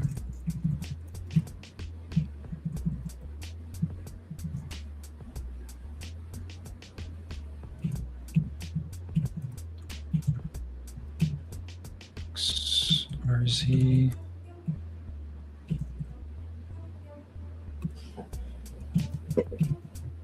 Not T1, T2. So these are like the fundamental forms of relations, and you can build any relation is going to fall into one or a combination of these. And so for the Trinity will make use of relations. Let me say to. I'll say like this for real distinction and divine predication. And so we will use these different relational forms to understand the kinds of relations in the Trinity. So the way I introduce these relations is to talk about family relations are usually good. So if Bob is the sibling of Alice, then Alice is the sibling of Bob. Mm. Or if Bob is the father of if Bob is the father of James, then James is not the father of Bob. That's anti-symmetric. Or stuff like that. This is we probably won't need too much of this. Okay. So before the last thing I want to do is talk about modern, I'll say since like 1800, philosophical advancements maybe that are more tools for modern theologians, because up until very recently there hasn't been a lot of work done in philosophy or theology from at least in the West, from the Council of Nicaea to about 1700. Lambert, that's Howdy talking. For almost like I wouldn't say 1,000 years. Yeah, about about 1,500 years. All of the theologians were essentially doing this stuff, this Aristotelian stuff, and then this stuff. But I think modern days you don't have to, unless you're like Catholic, and then I guess like you almost have to be like a Thomist or a Scotist or something. But if you're not, and you don't have doctrinal commitments to these explications of the Trinity, you have more resources available to work with. And there's been quite a lot of advancements in the last 200 years about language and predication and all this stuff. So for substances, we have this guy called John Locke. Mm-hmm. And secondary qualities. So he thought science like gives qualities in itself, like mass, charge, velocity, frequency. Okay. Essentially the predicates that you do in particle physics, those predicates are like real or primary. Observers' minds create secondary qualities like color or taste or texture or sense stuff in general. So he's what's called an empiricist. And he means, and in this context, that means all knowledge derives from sense. So how Plato was thinking as Plato and Parmenides were like thinking in their heads and reason and rationalizing everything. On the other spectrum, Heraclitus and everyone is like using their senses, but the empiricist doesn't like the fancy thinking stuff. So all knowledge derives from sense. Well, this is a problem. Then, so So when we're talking about substance, the main thing is it's like the subject that subsists qualities. The thing is, what is that? Actually, let me put this up here because the old guys had this stuff too. So for example, like, what is Charles or whatever? Well, you kind of want this to be where it ends. I mean, you could say like stuff like Charles is a human or something. But this is like a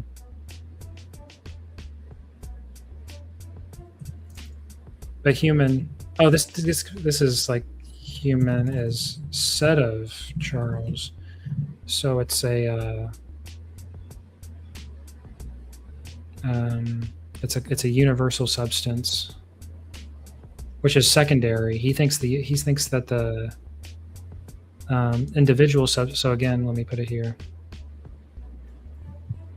Individual substance primary. So Charles is primary. Universal substance secondary. Human. So he thinks human is said of Charles. So it's like it's predicated in some sense. And so the problem is you can always ask, what is that? This question never ends. It's like, why?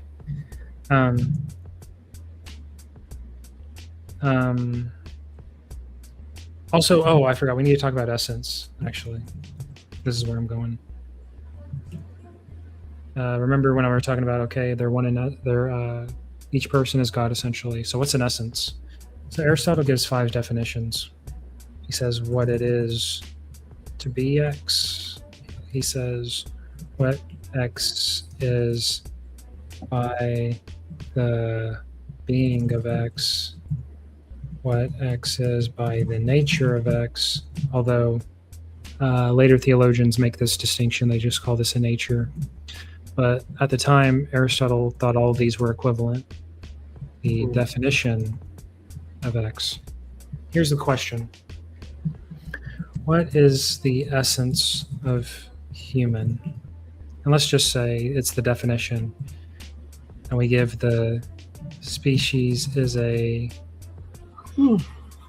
differentiated genus. And we say human is a rational animal. So human essence is rational animal. And you can change that for whatever if you don't like that. Here's the problem. What is the essence of Charles or Bob? So for some things, for natural kinds, we can look in a dictionary or come up with definitions, but we can't look in a dictionary and find the definition of howdy. We can't look in a dictionary and find the definition of Charles or any other individual. So individual not have essence. That's kind of an open question for Aristotle.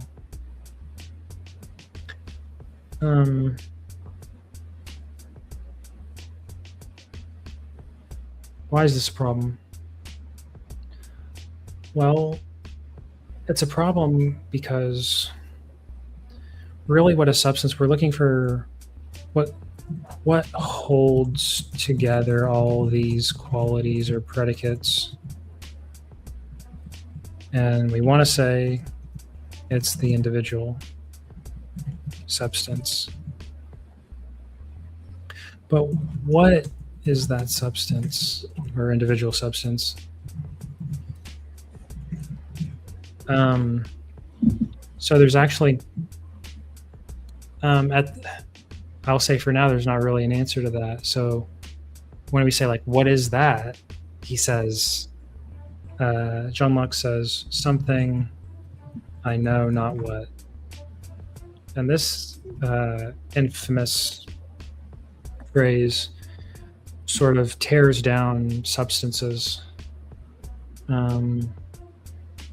So like the table is brown, is hard, is there, is, and you list all these predicates, but beyond all the predicates, what is it? But the thing is, if you ever say what it is, you are predicating. So beyond the predicates, something, I know, not what. Okay, so that's not good. And then we have the last person I want to talk about substance is this guy called George Berkeley. He says substance is incoherent, like this very idea. He thinks this is called you'll see this sometimes. It's called bundle theory. There just are all of the qualities. And you say, what subsists these? Nothing. The qualities are bundled together. You may say, by what? He says it's like the mind. So when we see a table and we see and we get all these sense impressions, we decide to bundle those together. Like you could imagine, like I could say, because you could mix all of your sensations around, like when you have a desk and you tap on your desk and you feel that it's hard, and you look at the wall and you see it's some color. If you really wanted to, you could combine those and say, there's the hardness here and the color there, and I could bundle those together. And what would be the substance that underlies those two? Because those seem unrelated. All right. I have a couple last things to say, and this might pique your interest because the substance stuff I can tell that's the end of substance.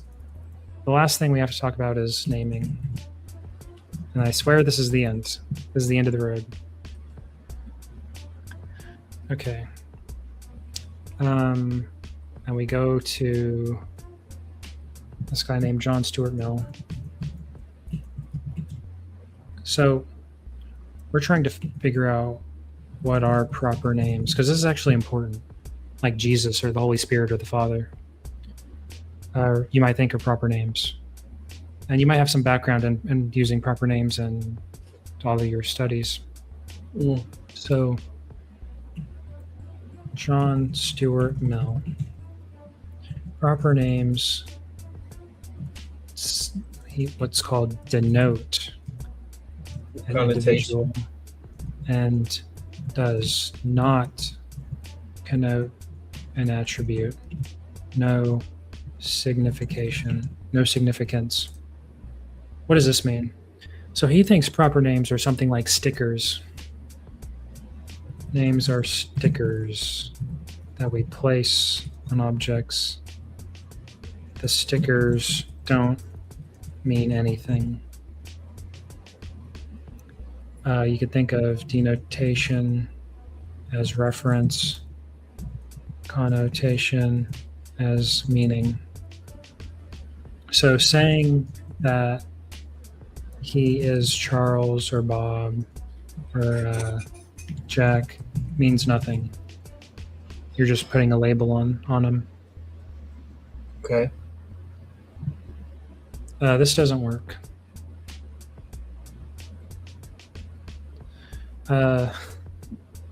Suppose I ask, did Moses exist?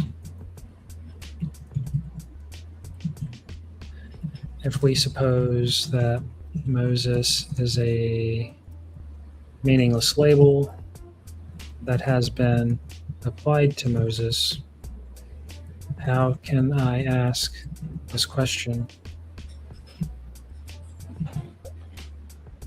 If I know to whom the label has been applied, the answer is automatically yes if I don't know if I don't know to whom it is applied. What am I asking? Who am I asking about?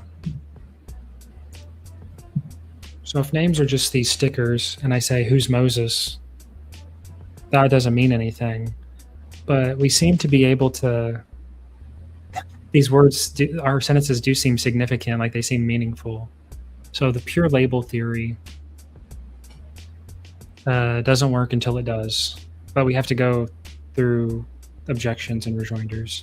Okay, so there's this guy called Leibniz. And he says intersubstitutivity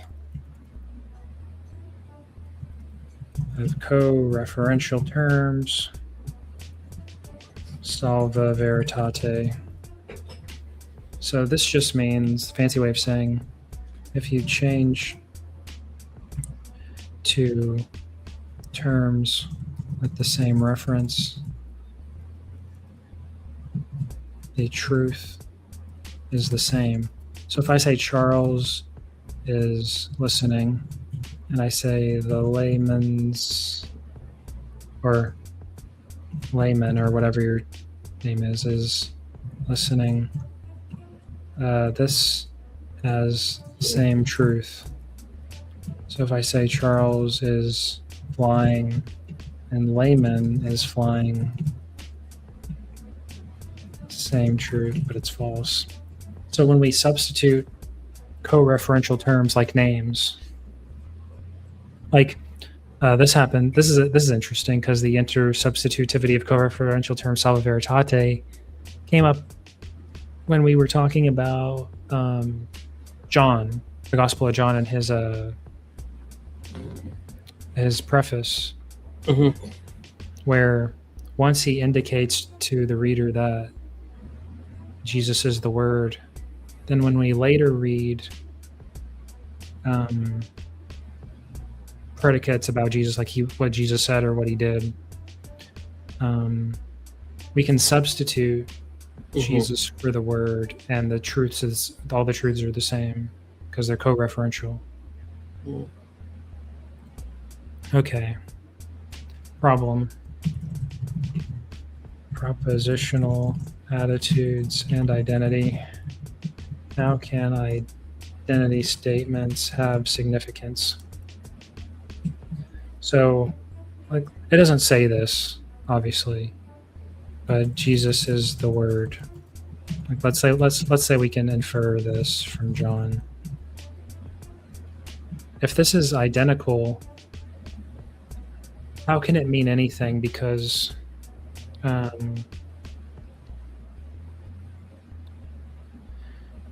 meaning, I don't want to go. Okay, I'll get to that in a second. Okay. Well, let me talk about propositional attitudes. So let's say this is important too. The audience of Jesus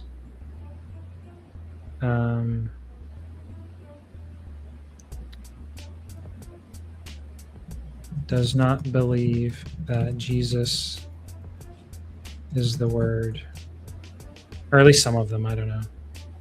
This is called a propositional attitude, because or Jesus is God or something. This is like I'll just call this a proposition. We can have attitudes towards propositions. So Bob believes Jesus is God. Alice is happy that Jesus is God. X that is common. And these sentences are like describing propositional attitudes to these people. But sometimes two things can be identical, but the person doesn't know that. So Lois believes that Superman or Clark Kent is what does he do? He's like a newspaper guy. works at the newspaper. Lois does not believe that Superman newspaper. But if these were co-referential, then we should be able to substitute them and keep the truth conditions. But we can't, because Lois can believe that Clark Kent works there, but not believe that Superman is working there, even though they're both co-referential. Or the old Hesperus is phosphorus, or the morning star is the evening star. So the morning star is the evening star identically, but people at the time didn't know that. They just thought it was the morning star, and then there's this other star that's the evening star, and then we found out later that they were the same. So we want this. We sort of need this for logic to work. It doesn't work, so we need a solution. There's this guy called Frege, and there's like 3 people left I want to talk about, and then I'm done for real. So Frege says, well, we can solve this. All we have to do is distinguish referent and sense, or the mode of presentation. So thought is the sense, and he thinks the truth value is the referent. So he says the sign is Hesperus, and this is like the actual letters on screen. Referent objective is like Venus. This is extensional. It means it's like what it is out there. We have the sense, which is the evening star, and we have the conception,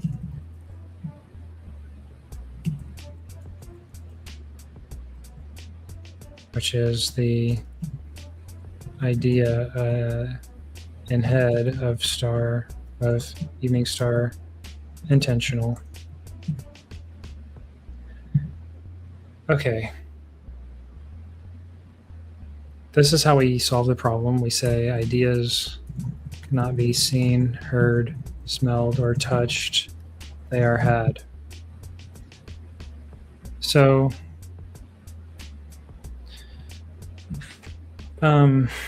you may think that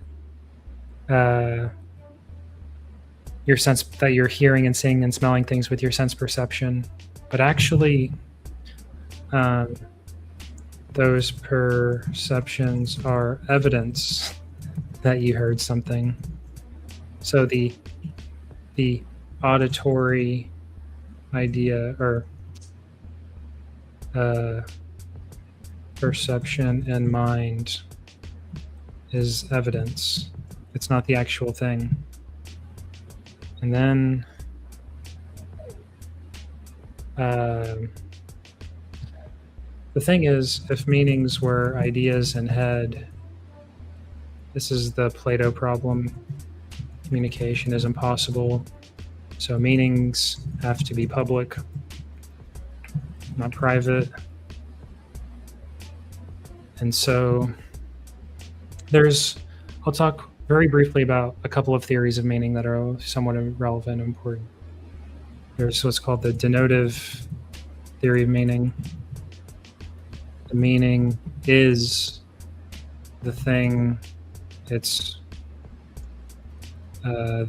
is referred. This is called the Fido theory of meaning. So the meaning, so on this account, you can pick up the meaning of Fido. You can pet the meaning of Fido. The meaning of Fido is in the world. This is good because it connects language to world. And this is good for. I won't talk about why it's good. I'll just say it's good. Problem is, what is the referent of the word like and or red? Has no referent, you might say, in the world. So we are back to Plato. Plato's forms save the day. But people don't like Plato's forms.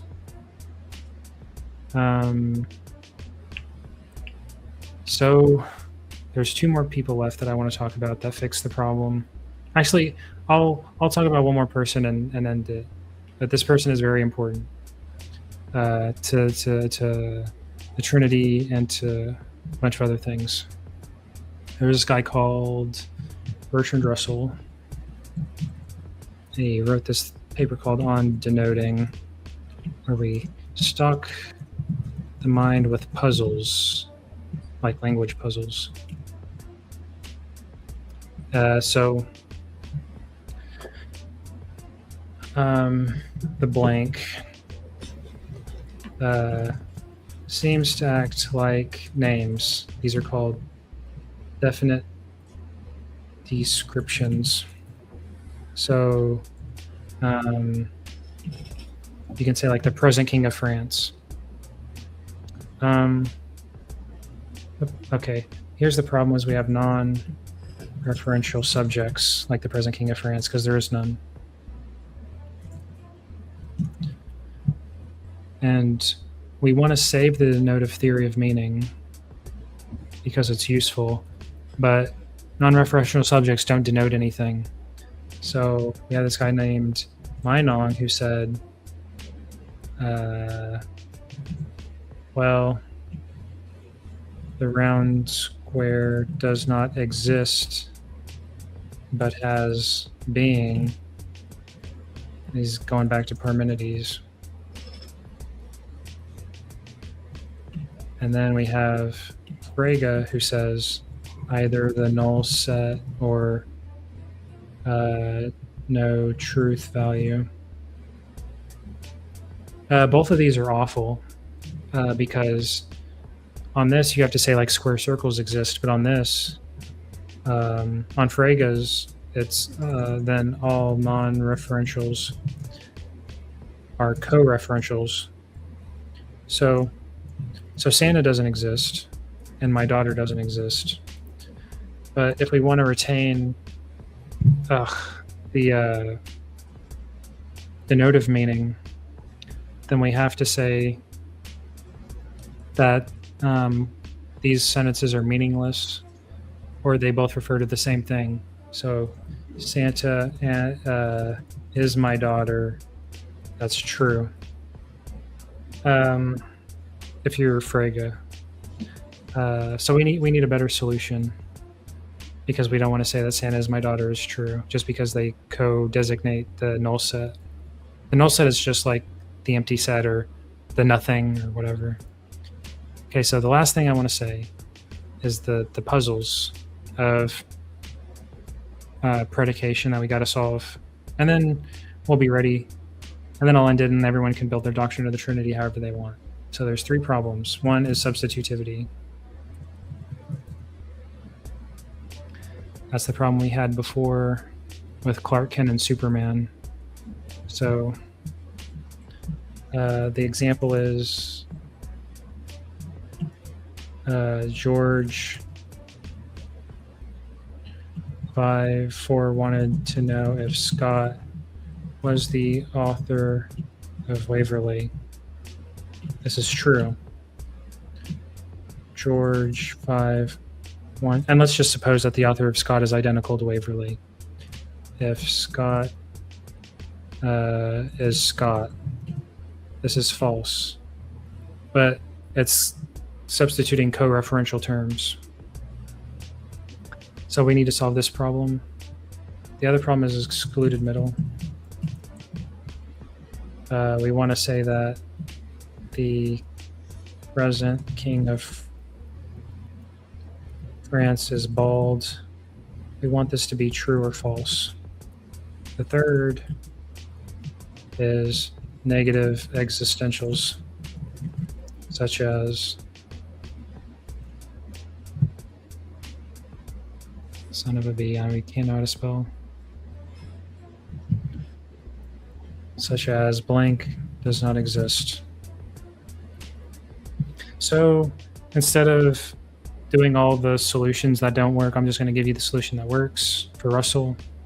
Is the grammar of logic, this is important, is not grammar of names. Formal language is not natural language.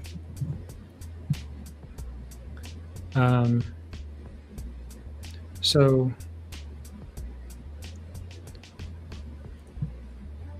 the present king of France, and this is where it all ties in.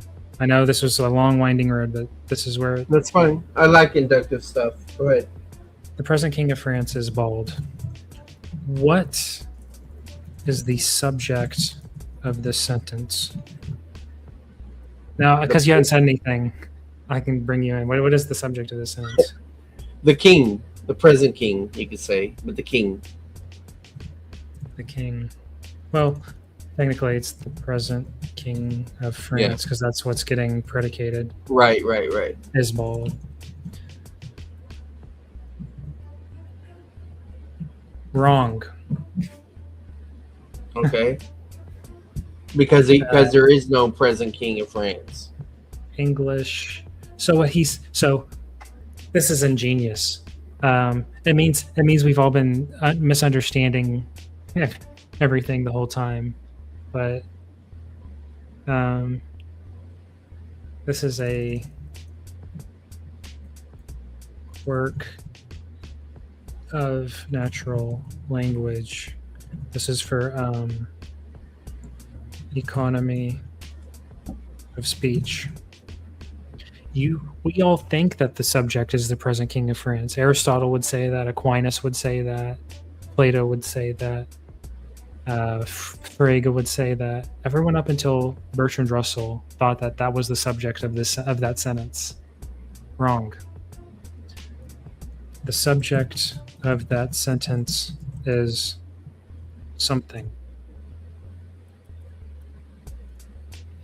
When we formalize this into a formal language, we say something like something is the king of France and bald. And this solves these problems.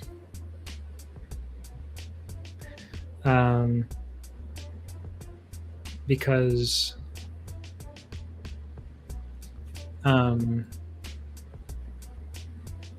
okay, let's go a bit at how it, because you can refer to something fictional. Yeah, fictional. Fiction is another. That's another class like negative existentials. Uh-huh. But yeah, fictions is the same. So when I say Sherlock Holmes, I don't know how to spell his name. I don't know where he lives. He's on Baker Street. Yeah, I can't remember the address. This is meaningful.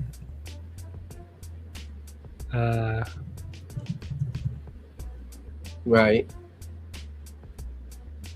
But before that, something is the king of France and is bald. I just want to appreciate the ingenuity of this solution. So this is a combination of things. There exists an X such that X kings France. And this is false. And so we get the present king of France is bald is false. Because embedded, this is called embedding. Embedded in this is, I think it's technically 3 propositions. Right. And I don't want to, but yeah. So the solution is you pull this out into the predicate, and something is the subject. And so here are what proper names are. So Jesus, Paul, Moses. Proper name mean? So proper names are not logical proper names. Proper names are disguised definite descriptions. So Jesus is a, let's say, convenient designator, or you might say a Messiah, the crucified, and all, everything else, the resurrected one, I guess, if we need the anyways. This has a lot of implications, actually, for some of the debates you had, actually, some people. Not that what's his name? Bertrand Russell is like infallible or whatever, but this theory of proper names is like incredibly influential and useful if you want to. So what the way because people don't like philosophy, they think like philosophy and religion, we gotta be like, you want to be like on your guard or hesitant. I think what can sort of bridge that gap is to look at philosophy as tools for you to use that are just there. You don't have to pick them up and use them, but if you need a tool for a purpose that you have, like if there's something that you want to do, philosophy might have the tool for you to wield. And we're going to be using philosophical tools to wield and weave a doctrine of the Trinity, essentially. Probably not going to get to that tonight, or forever, maybe. But anyways, the upshot of this theory is the only proper logical proper names are demonstratives, like this and that. So those are proper names, but anything else is a convenient form of a collection of definite descriptions. So that's referential, though, right? These are referential. Okay. And then proper names in English and Greek, and probably even in all languages, are actually just shorthand. Okay. So that is. So it's like saying this person, that person. So, because remember the naming stuff starts with this guy, John Locke. No, it starts with. Oh, did I not do it? Oh, there it is. John Stuart Mill. What are proper names? They denote an individual and connote with no significance. So it's actually the opposite. Well, no, he's right, but he's right about logical proper names. So logical proper names denote an individual and don't connote anything. So this and that don't connote anything. You get no information from that. But names in natural language do connote. So he thinks that he's wrong because there is meaning in the name Jesus or Paul. They're not just stickers we put on people's foreheads. Because otherwise you run into problems with that theory. So the way that we get language to work, according to this guy, is we already know some predicates that the person Jesus satisfies. This is how we. So okay, let me talk about this actually, since I've got a little bit more time. I got some more people to talk about. Keith Donnellan, 2 uses, definite descriptions. One focuses on speaker, other on language. expressions denote, and people refer. And so he thinks both of these are right. They're just using the names in two different senses. There's an attributive use and a referential use. And here's the example. Look at the sentence. Smith's murderer is insane. There are two senses for this context in which this can be taken. There's the attributive use. This is Russell. And this just denotes whoever it is that killed Smith. Mm-hmm. Then there's the referential. This picks someone unknown using description. Someone, so it's like saying someone who is Smith's murderer is insane. So there is. So let's say this one says, let's say Smith's murderer is Bob. This guy's Bob. On this one, it's saying Bob is insane. Mm-hmm. And on this one, it's saying whoever killed Smith is insane. Okay. So these are different uses. It doesn't have to be unknown, but it can be. And here's the other example. Let's say you're at a dinner party, and you ask your friend, who is the man drinking the martini? And let's say you even point him out. You can see him doing the action, but you may not know his identity. Yeah, and you're asking, like, who is that? But unbeknownst to you, he is actually drinking water. So in the attributive use, no one. In the referential use, even though you've sort of failed, this is the phrase that people in the literature say is like it's like you tried to you tried to point at. Yeah, you tried to assert and misfired. Mm. But in the referential use, it's like whoever is drinking the water. Mm. Because the focus is on the person, not the drinking. Yeah. And the last example, which is kind of funny, you can say,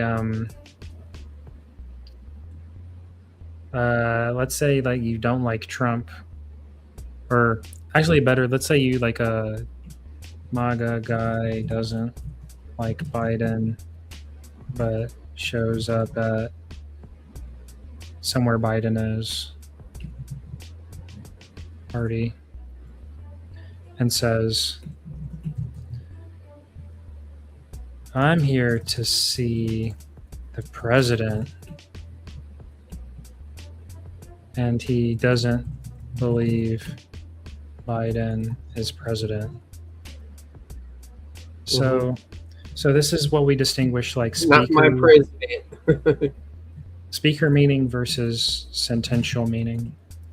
Okay. Yeah, I think you're getting into speech act here. And the last one about names is no, there's two more about names. Since we're going at it, we got John Searle, I think. Okay, and we're still dealing with proper names. Very important, actually.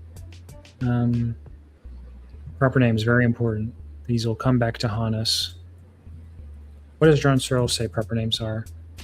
They are pegs on which we hang something. Yeah. descriptions. This is like the cluster theory. So,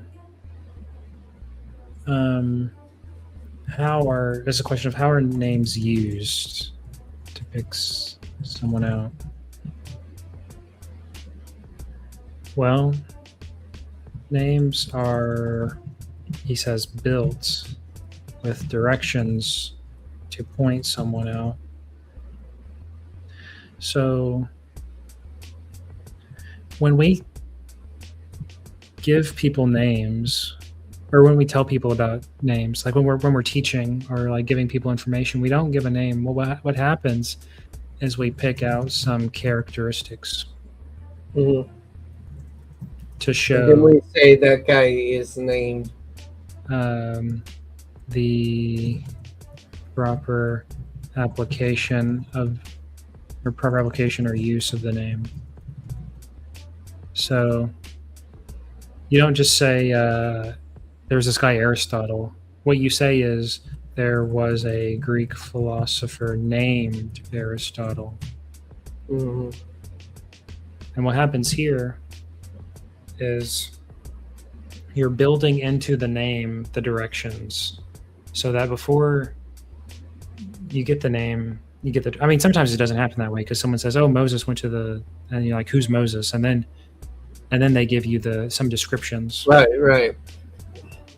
But in general, assuming that the person doesn't know who Moses is, you wouldn't say Moses did something. You would say there was a guy named Moses who, and so the pointing is built into the name. So he's sort of mixing back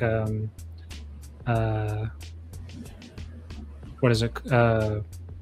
Because this guy Bertrand Russell, he wanted to get rid of meaning from proper names. He just wanted them to be like this and that.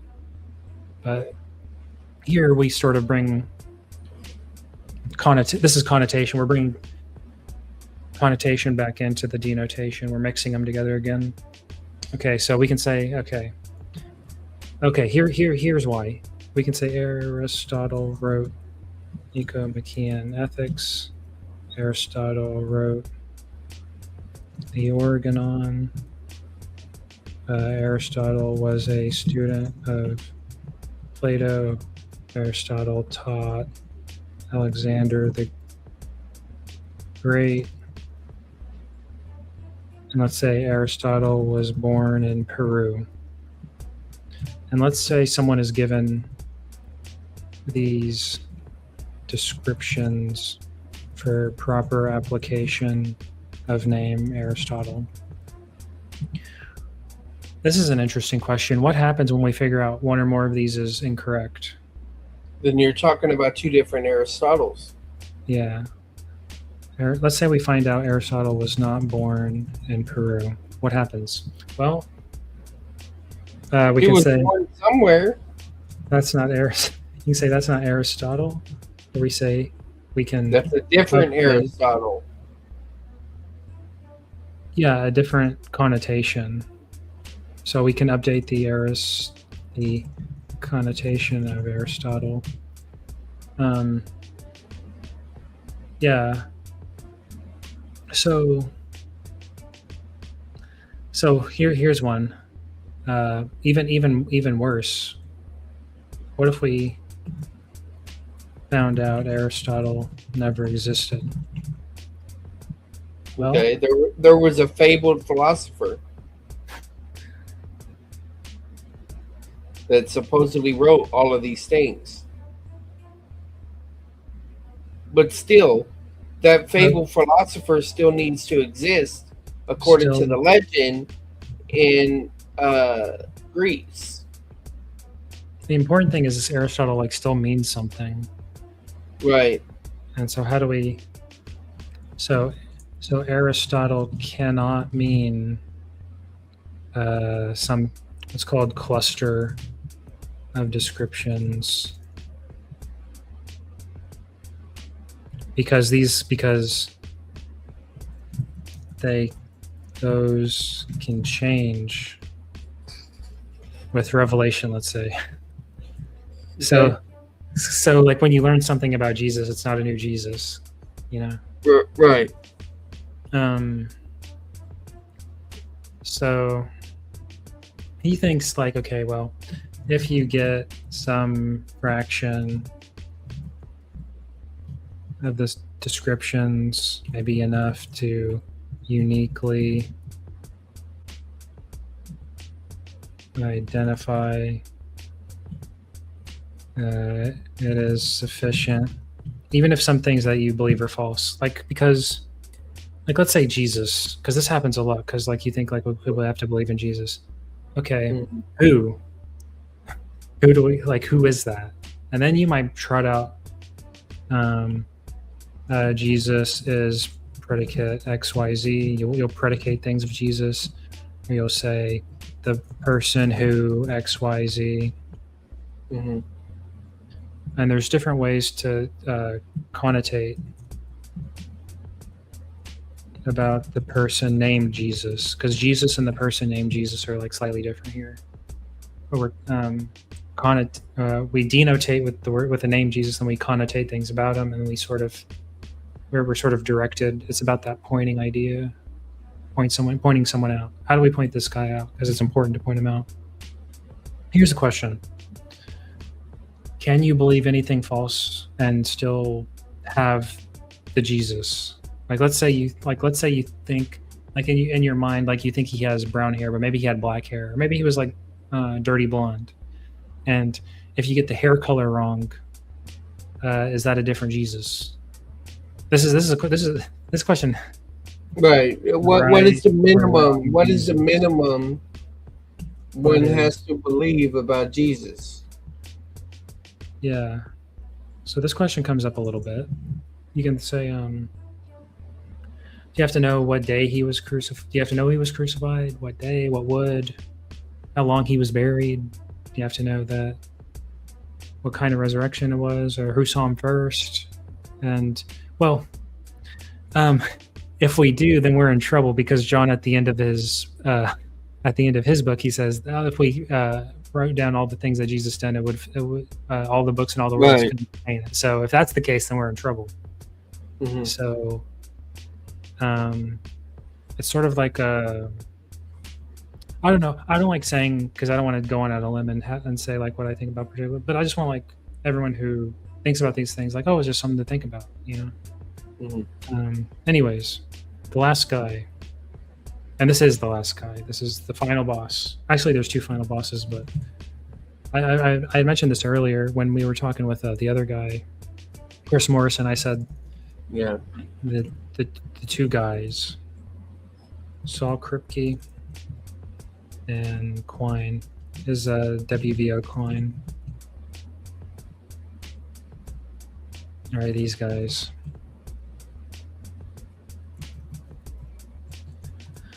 So this is a causal theory of names and identity. So I should say proper names. This is Kripke. Okay, so what is the name Moses? So he looks at it as like a causal picture. What happened? What happened was a child was born.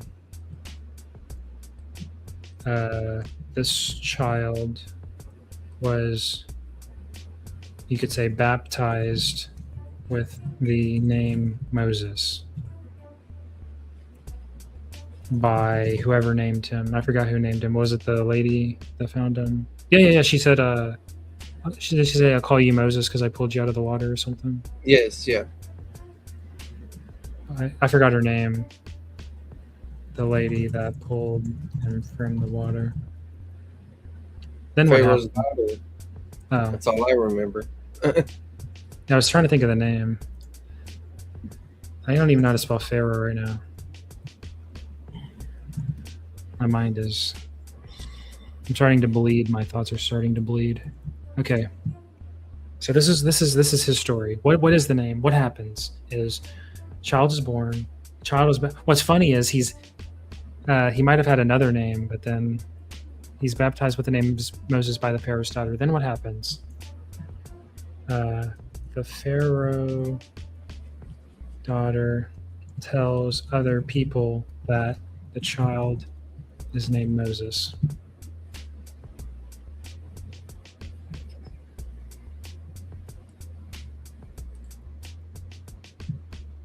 People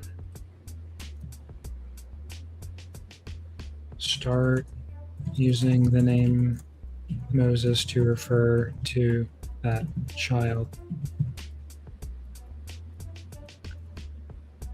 Those people, well, I'll skip ahead. Moses tells others that his name is Moses. And sort of there's this web of causation through society. So what happens is someone gets a name, people start using the name spreads, and then they attribute that name to. So how do we know when someone uses the name Moses successfully? Or I might even say Jesus, because everyone wants to say they have their own Jesus or whatever. Well, Kripke's answer: we can trace the causal history of the name to the person who was baptized in the name originally. So how do we know? We trace the history. So I read the name Jesus in the Bible. The Bible was a translation. No, well, the Bible, I guess technically it's on the computer. The computer's got the Bible. The Bible's a translation. The translation goes back and back and back and back into the original manuscripts. The original manuscripts trace back to authors who spoke to people, who spoke to people, who spoke to Jesus, to a person who said that his name was Jesus. And we can trace our causal history back to that person. Okay. So this goes, but this, on this theory, proper names. And this is like when we tell people, how did you get that name? You know? Yeah. What's interesting is on this theory, proper names have no connotation. And this goes all the way back to Stuart Mill. So Stuart Mill was right in the end. Because remember, we started with Stuart Mill, who said proper names denote an individual and do not connote an attribute. They have no signification. Names are stickers that we place on objects, and the stickers don't mean anything. So the Pharaoh's daughter placed the sticker Moses on his head, and then conventionally, a labeling theory. yeah, You know, it was assigned to him. Yeah, but then we're back in the original problems, and so there's arguments back and forth on all these theories. So rather than saying who's right or wrong, it's just a lot of fun stuff to think about. Yeah, and that's the end of all the story. And I'm sorry for soaking up all the time, but we can talk about any of it or wrap it up or whatever. That's all I wanted to. I just wanted to share that. No, thank you. I definitely will run this through super layman, to get more out of it. But there was a few times I nodded off, but that had nothing to do with you. That had to do with, me being tired from work. But I didn't miss much. I put it that way. I understand the concepts, the going back and forth and all of that. And it makes you appreciate